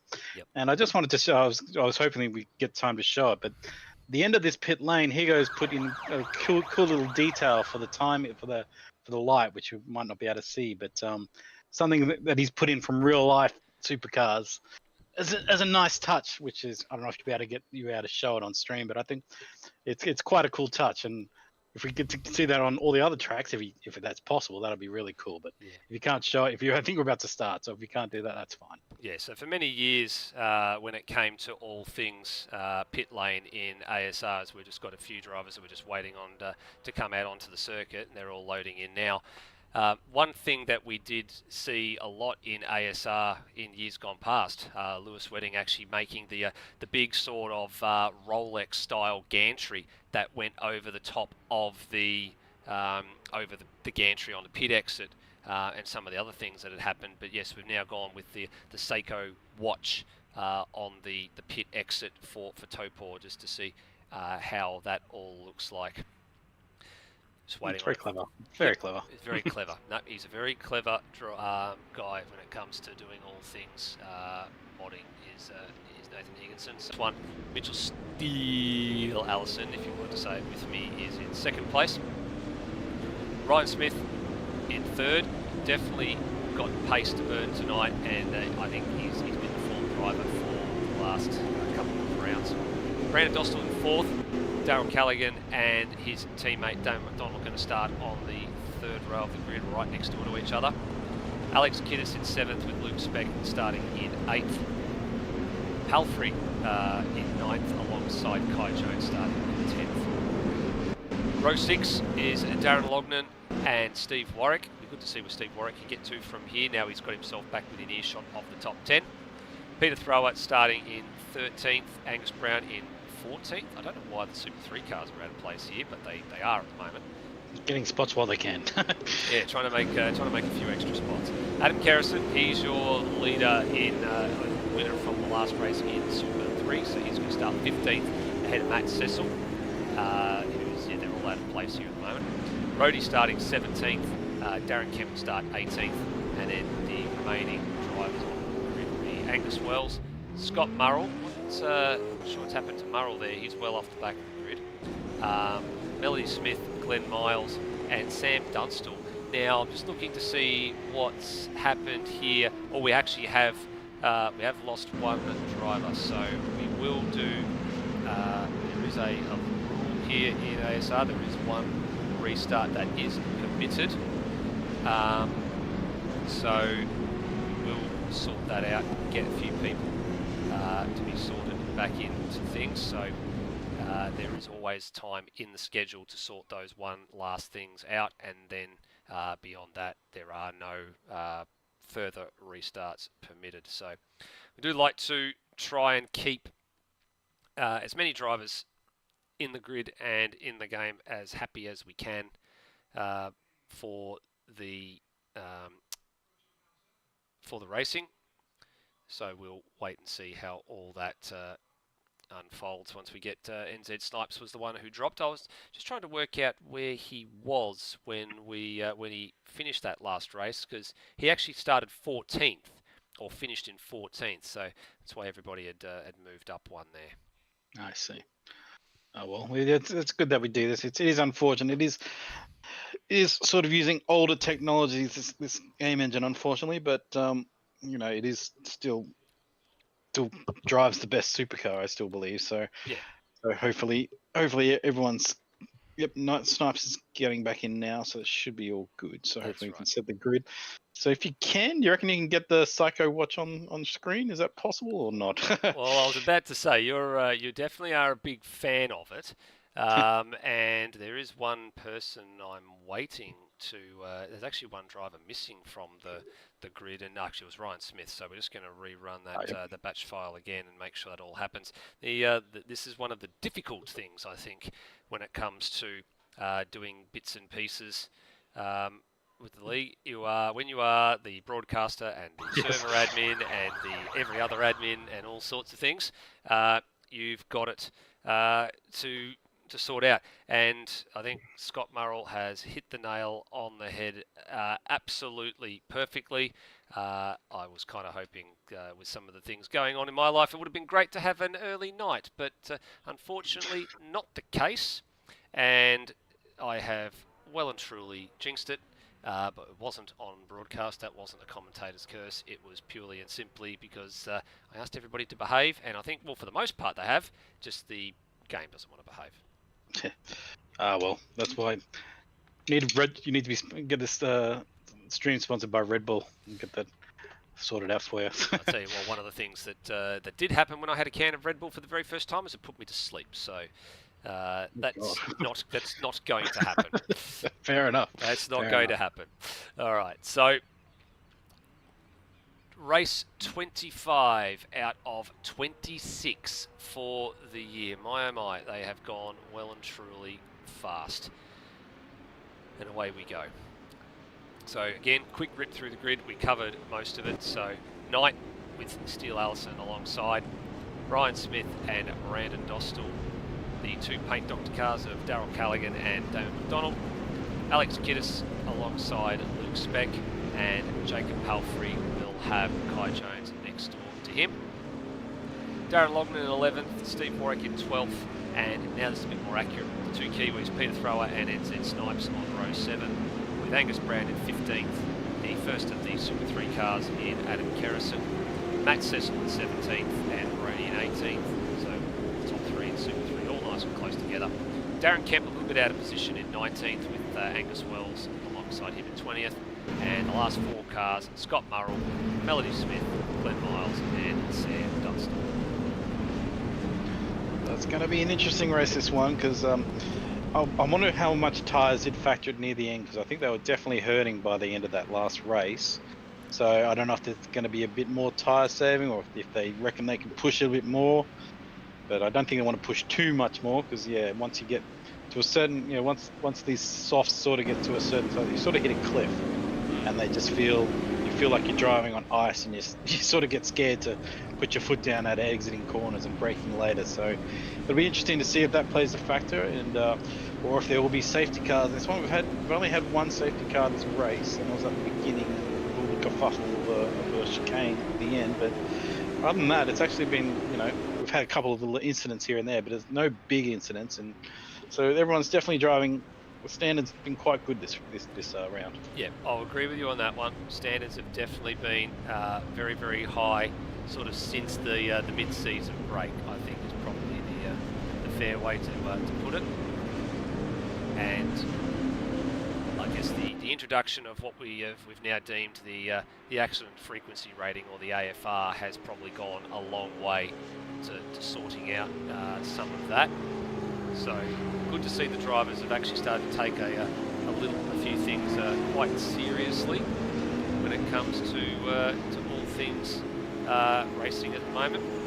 Our cameras in position here as drivers are starting to come around the final sequence of corners. There is the watch. It's actually up the very top there at the pit lane. It's a bit difficult to spot, but it's that little small tree-like structure just near the red pit exit lights just up the end there. So it's definitely something that, as you said, David Higginson does his attention to detail is absolutely outstanding. Yeah, no, definitely with the different what he's gone with the track, with the different track surfaces to mirror the real life ones that we saw when the supercars went there this year. It's a great touch. The last few cars just waited for him to pull into place. Scott Murrell was just a little bit too far forward in the box, so he's just reset himself. I think the car ahead of him. Interesting angle he's got there. He's better, I suppose, straight ahead. He's inside the box. Well, here we go. It's about to get underway. Race number 3, the last race of the night. Race 25 of the championship. It is go officially off the front row. Great launch for Mitchell Steele. Allison cuts off the nose of Ethan Knight on the run to turn number 1. He'll have the high ground and the position into the first corner for the first time of 13 laps in this final race, and he's trying to clear out. He's got a nice little margin. Oh, almost some contact between the two teammates in the Pepsi Max Mustangs. That's the second start he's nailed tonight, which is Allison. He came from the second row to take the lead in the race before, and he's nailed that start again. Dostal has moved ahead of Ryan Smith, so good start for both the Luke McHugh Racing machines as they made the way. And Palfrey, Palfrey exiting stage right, coming out of turn number 5, and the grass is very slippery there. Just make sure you come back on properly, and he does. I'm not sure if that was on his own or if that was assisted, but he is mobile once again. Once again, Mitchell Steele Allison's just taken off. He's got good length to second place, so he's definitely nailed the first lap of each race so far. He certainly has. I'll tell you who else has nailed the first lap of this one. Oh, Luke Speck, and that was in the background. I did see that one. There was a little bit of a shimmy and a shake, and I think maybe a slight nudge with Luke Speck. And was it Kiddis or was it? I think it was Snipes. Or Snipes. That was Snipes, yeah. One of the two was in a really awkward spot there. Steve Warwick's moved up inside the top 10, so he's wasting no time. Picked up 2 spots at the beginning of the race. I'll tell you what, Sam Dunstall's wasting no time either. He's got 9 spots on lap 1. Wow, nice work. What a start, and already up to P15. So Dostal second, Knight third, Smith 4th, Callahan 5th, and McDonald 6th, Kiddis and Jones, then Speck, and then Warwick running up the 10th. Absolutely. Tell you what, different time of day now. You can see the clouds are in a different spot in the sky. The sun's sort of starting to set a little bit. This is what happens when we do the sprint racing. The angle that the drivers drive into, the sun comes at them at a different angle. It's right in their faces, sort of right now, coming through turn number 5. So it's a difficult thing to spot when the sun's shifting around a little bit, but that's what tends to happen when you have these sort of sprint races. They happen at 3 different times during the day, all in a matter of about 2 or 3 hours when it comes to sim racing. Paint Doctor cars are starting to get their hands full here. Callaghan ahead of McDonald, who's trying to fend off Kiddis. Jones has had a decent start. He's up to P8. Paint Doctor cars are basically where they started. This mid-pack is almost where they started, with the exception, I think, of Jones, who's come forward by one spot. That wasn't going to work. Nope. Alex's Kiddis has gone around, backed a shot in all of that. And that was a bit of a day late, $1 short for him as he rejoins the circuit. Going to come on behind Snipes and just in front of the Super 3 leader in Adam Kerrison. So what happened here? This one.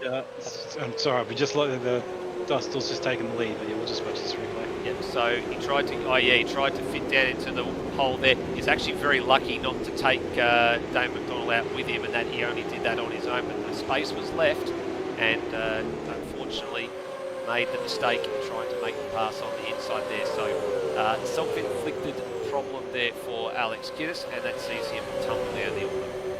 like yes, he had the run, but it just like the gap was going to close. You could just sort of see that was going to close, and it was just you wouldn't be able to keep the foot.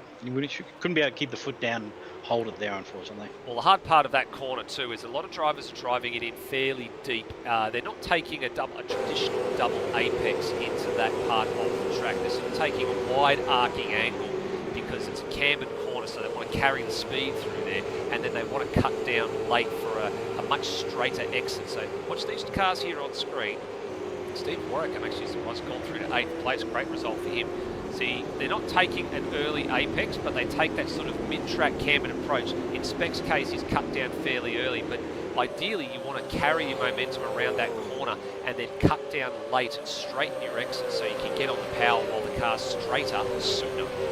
Yeah, and you've got to avoid the little, because it does exit the banking as well, which can definitely unload your car if you hit it wrong.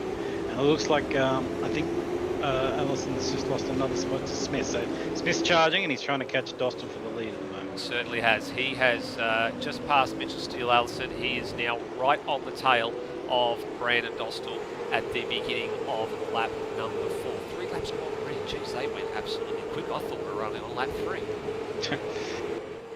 And it looks like Kai Jones is trying to get the other guy, the paint doctor cars in front of him and move on. Constantly, I think I've seen him twice sort of hit the rear of the paint doctor car in front of him at the moment. So he's definitely trying to make some space at the moment. I'll tell you what, out of the 2 paint doctor cars and the 2 paint doctor drivers, I think Callaghan is more settled of the 2, whereas McDonald seems just to be a little bit sort of not quite, I guess, at the same consistent level in the latter stages of the races Callaghan has. He's had much better consistency this weekend.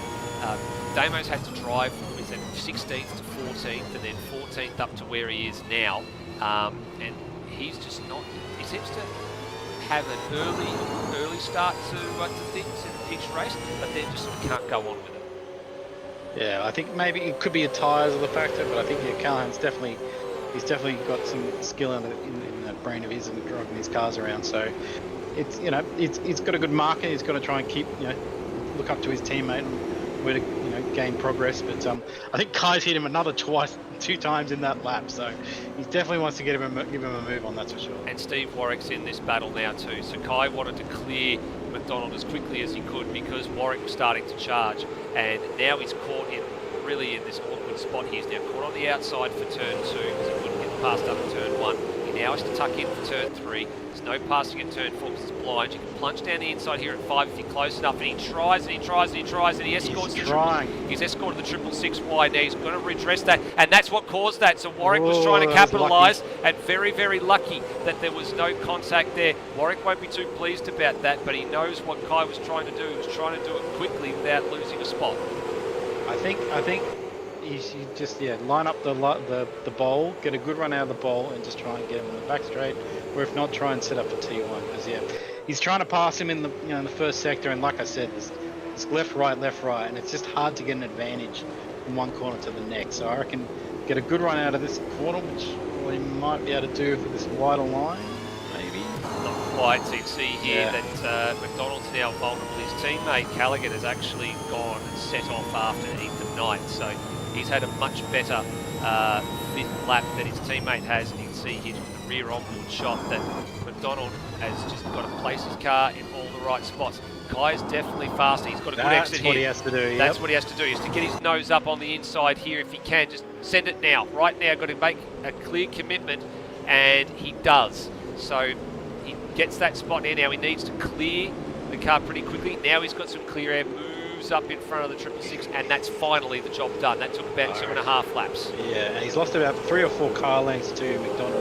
to Callahan due to that battling, but he'll be happy that that's done, because I think that's taken him a good 3 laps to get that done. So well done. Yeah, finally got that pass done. His teammate, though, I tell you what, he's now really on the back of Ethan Knight. So for Callaghan, this is an opportunity here to stake his claim for a top 5 finish in the ASR Development Series Championship. He's banked some solid points tonight and looking for a little bit more. And this is not going to sort of upset the apple cart in terms of the team standings, because Luke McHugh Racing, I think, are pretty much going to be exiting Taupo with an unassailable lead heading into Adelaide. But for the Paint Doctor pair, they've had a good middle start stint of the year. They had that run of 3 race wins in a row between the 2 teammates, between Barbagallo and Hidden Valley, and that's where they banked a lot of their good points. They've come on strong in that middle part of the season, and they've been,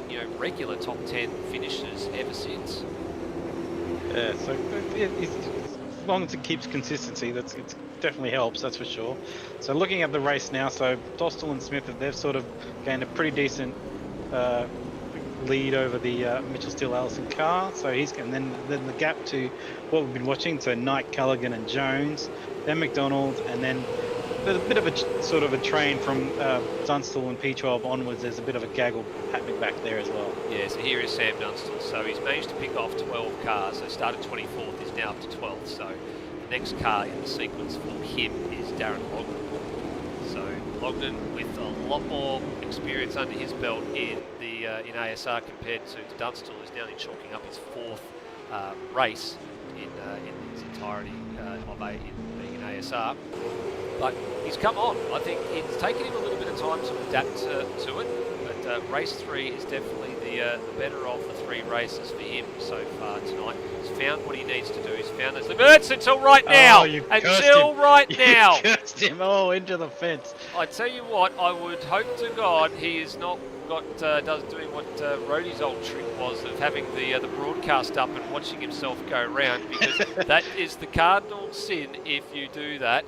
And he has dropped 4 spots as a result of that. So all that hard work, and now he's just getting a little bit too happy on the loud pedal. He's going to lose a couple more spots.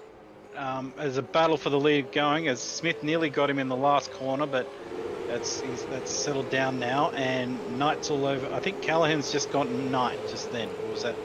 Yeah, I think he has. Yep, you're absolutely right. So there's been a couple of exchanges between these two on this lap, and Ethan Knight has just been passed by Darryl Callaghan. So the next part for him is going to be getting up to the back of 3rd place man Mitchell Allison. But see from that shot there, it's not a huge margin. It's a couple of seconds, but importantly, it's over the half distance mark. So how hard do you push to try and grab that 3rd place? I mean, you can see it, you want it, you want to have a good finish, you want to finish the night on a high, but you don't want to throw your car in the weeds by trying to do it. Yeah, and tyres will be starting to hurt now, so it'll be interesting. Definitely, I'd say they'll be in the 60% range at the moment, so it'll be interesting to see if that starts playing a factor, if people have been managing the tyres. As we see a dive down the inside, well, now pull it off. Well, before that, we're now going back to the lead of the race here, the battle for the lead. So Smith was looking for the pass on Dostal. He left him just enough room on the left-hand side of the circuit, said, well, the opportunity's there if you want it. Oh, and there's some contact. Now, this is interesting because these two have, I think, have had a little bit of a few words with each other after Bathurst. Given some things that were sent to the stewards' room to be looked at. So there's a bit of pride on the line here, I think, between these two.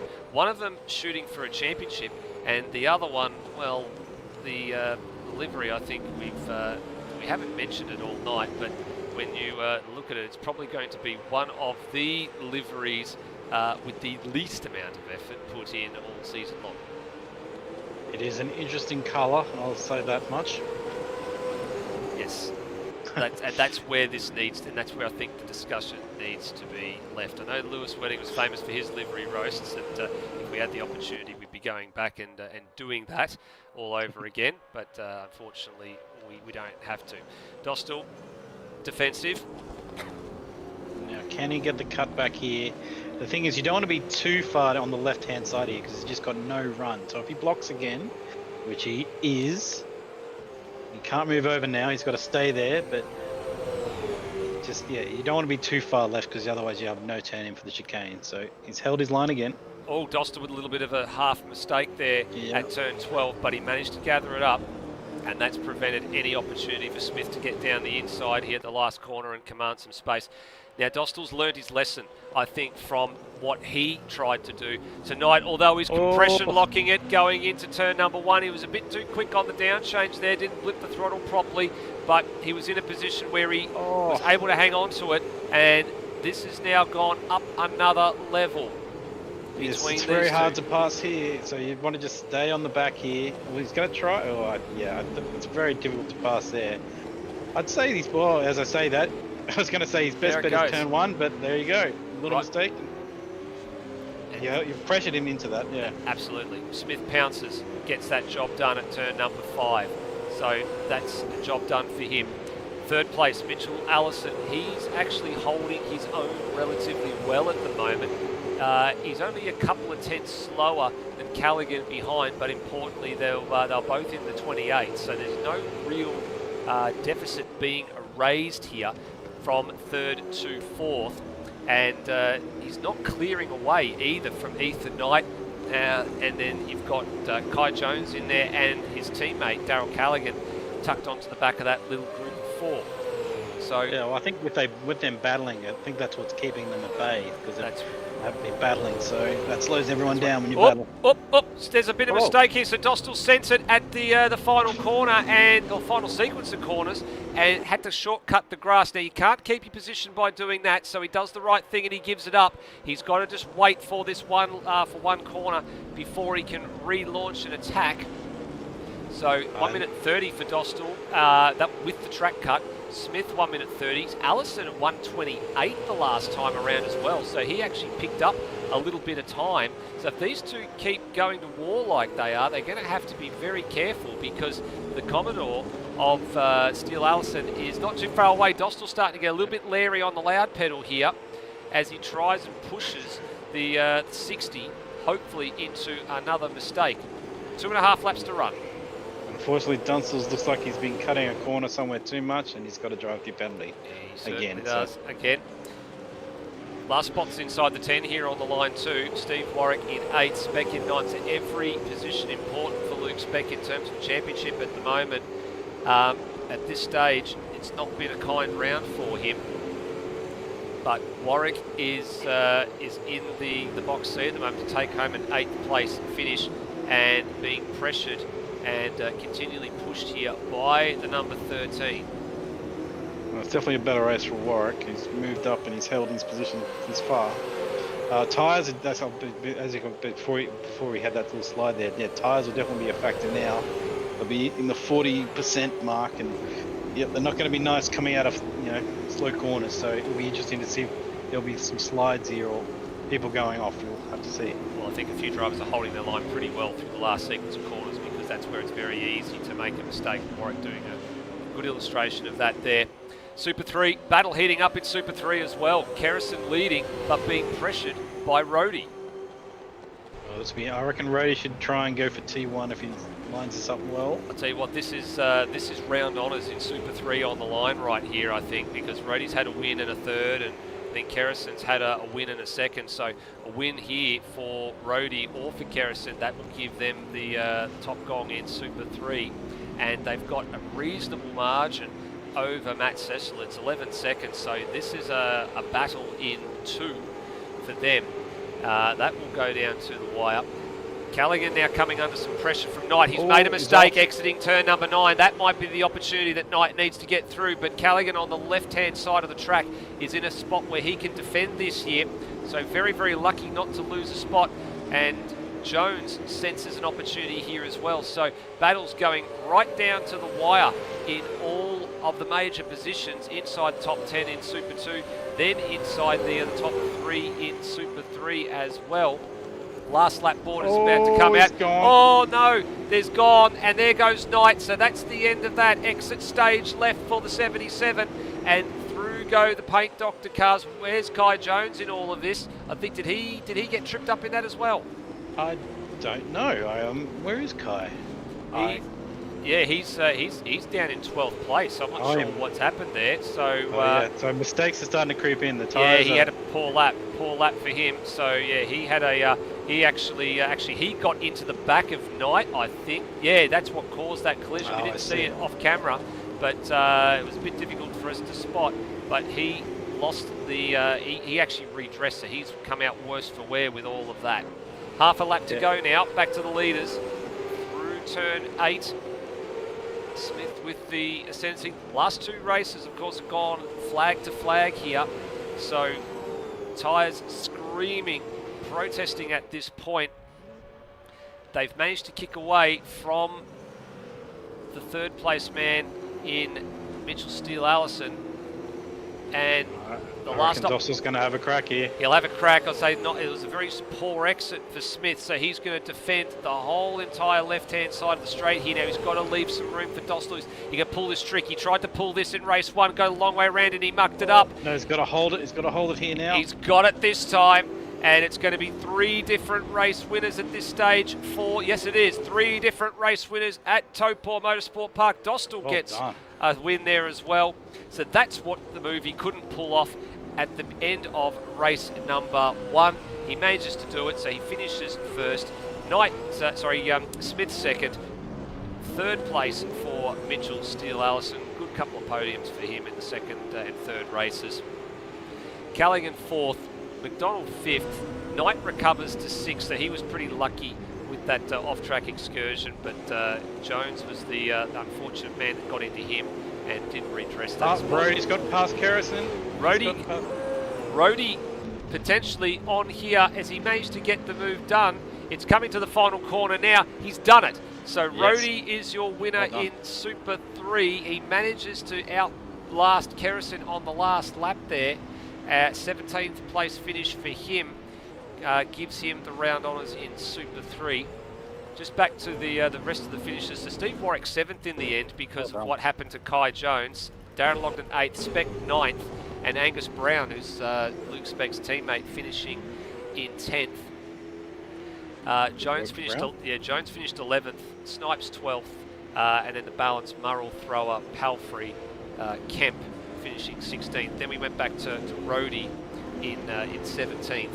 Followed by Kiwis actually was 18th, so there was something has gone amiss there. I'm just trying to work out what's actually happened. I think there may have been a late penalty levied against Kiwis because it says here he crossed the line 18.4 seconds behind the winner, which would have put him in 11th, but he's now listed as completing all 13 laps but finishing in 18th there, so there must be a late penalty somewhere for him that might come up for track review. Cuts, possibly. Track cuts probably. Yeah, there actually is. Yeah, track cut probably on the final tour from what I can see. And then 19th for Kerrison, and then 20th for Angus Wells. Melody Smith, Glenn Miles, Sam Dunstall, Matt Cecil, all home. Actually, everybody finished that race. All 24 finishers that started that race finished that race. What was interesting, all 3 races were won on the last corner. Yes, correct. They were all won at the last won or lost at the last sequence of corners. So that's definitely a factor that's going to be in play for the supercars. I reckon there's definitely 2 different lines. Like it's a slower line if you pass them, but if you can block them, into coming into the S bend and keep them there, you can hold the line and win the race. So it's definitely an interesting section, part of that racetrack. Yeah, absolutely. Well, I'll tell you what, that's going to be rather interesting for the supercars that come here in a week's time, right? I guess they're going to be looking at that going, can I actually pull a pass off at the last corner? Yes, you can. That's what I'm thinking about. That's what I've been thinking about, yeah. I think everybody's been doing that as well. But tyre life, it'd be interesting to hear the drivers and what they thought of how the tyres worked, because I reckon for those full green races, I reckon they were not. I don't think they were pretty by the end of it. No, they definitely were not pretty by the end of that at all. Just waiting to see if we can get a few people up to have a little bit of a chat. We're going to have a chat to, I guess, our couple of race winners. And it was a .187 difference between Dostal and Ryan Smith at the end there. Yeah, that's right. So not much in it at all. We're going to grab our 3 race winners from Super 2 because it's been the first time in quite a while, I think, that we've actually had 3 different race winners in Super 2. Doesn't happen all that often, but it does happen from time to time. So we'll grab those gentlemen up here and have a little bit of a chat. We call this our Beyond Electrical round recap. And we've got our men that are in here now. So I guess the hard part for us, Coxie, where to start is in my head, just doing the mental math, looking at everything, the way that it all finished.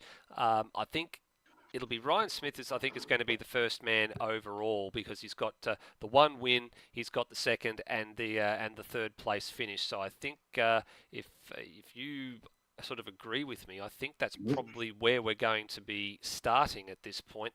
I will Ryan follow Smith. your lead on this one. So yeah, so Ryan Smith, that looked like a pretty successful round for you. You had good battles at the front there. What did you think of Hang on, how do I say it? Taupo. Yeah. What did you think? It was a good track. Something new.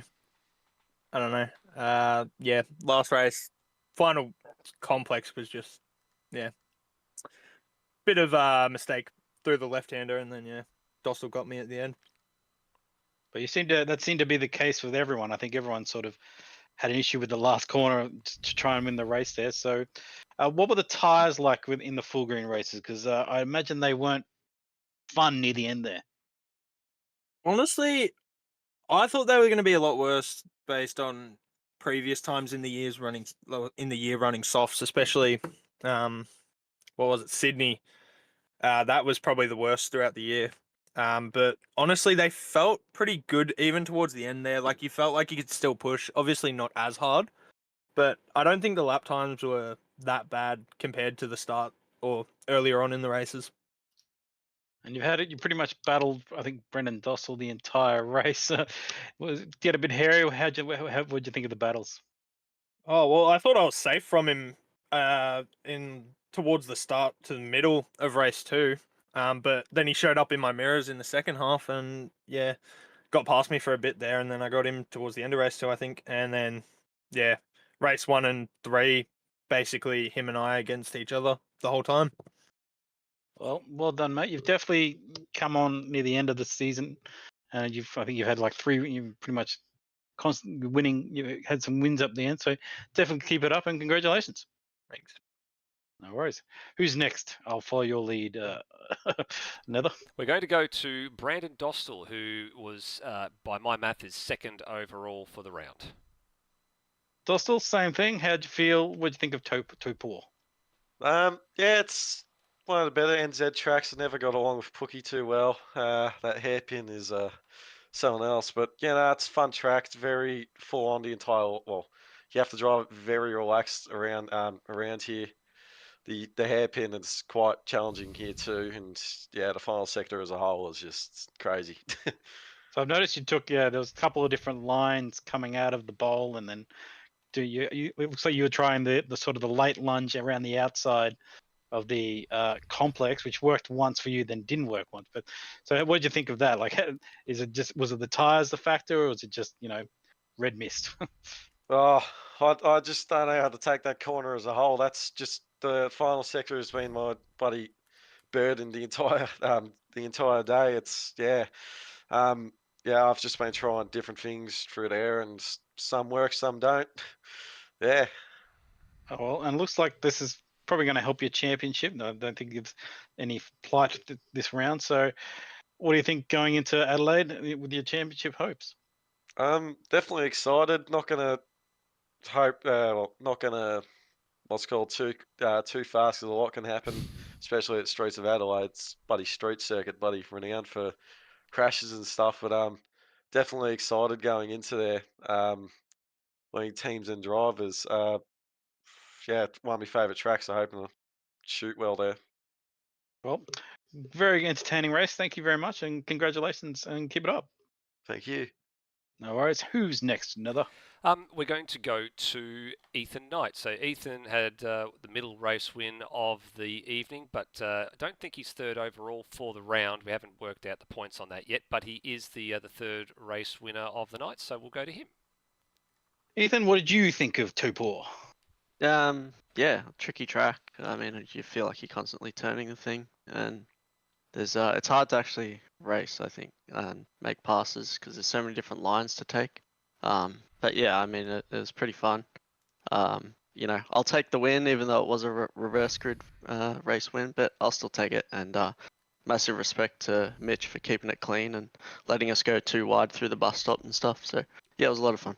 Yeah, no, I noticed you had a really good race with Mitchell, and you kept it clean, and battling as well. So, and the tires a factor for you. What did you think of the tire wear? Because I imagine they must have been screaming near the end of the green flag races.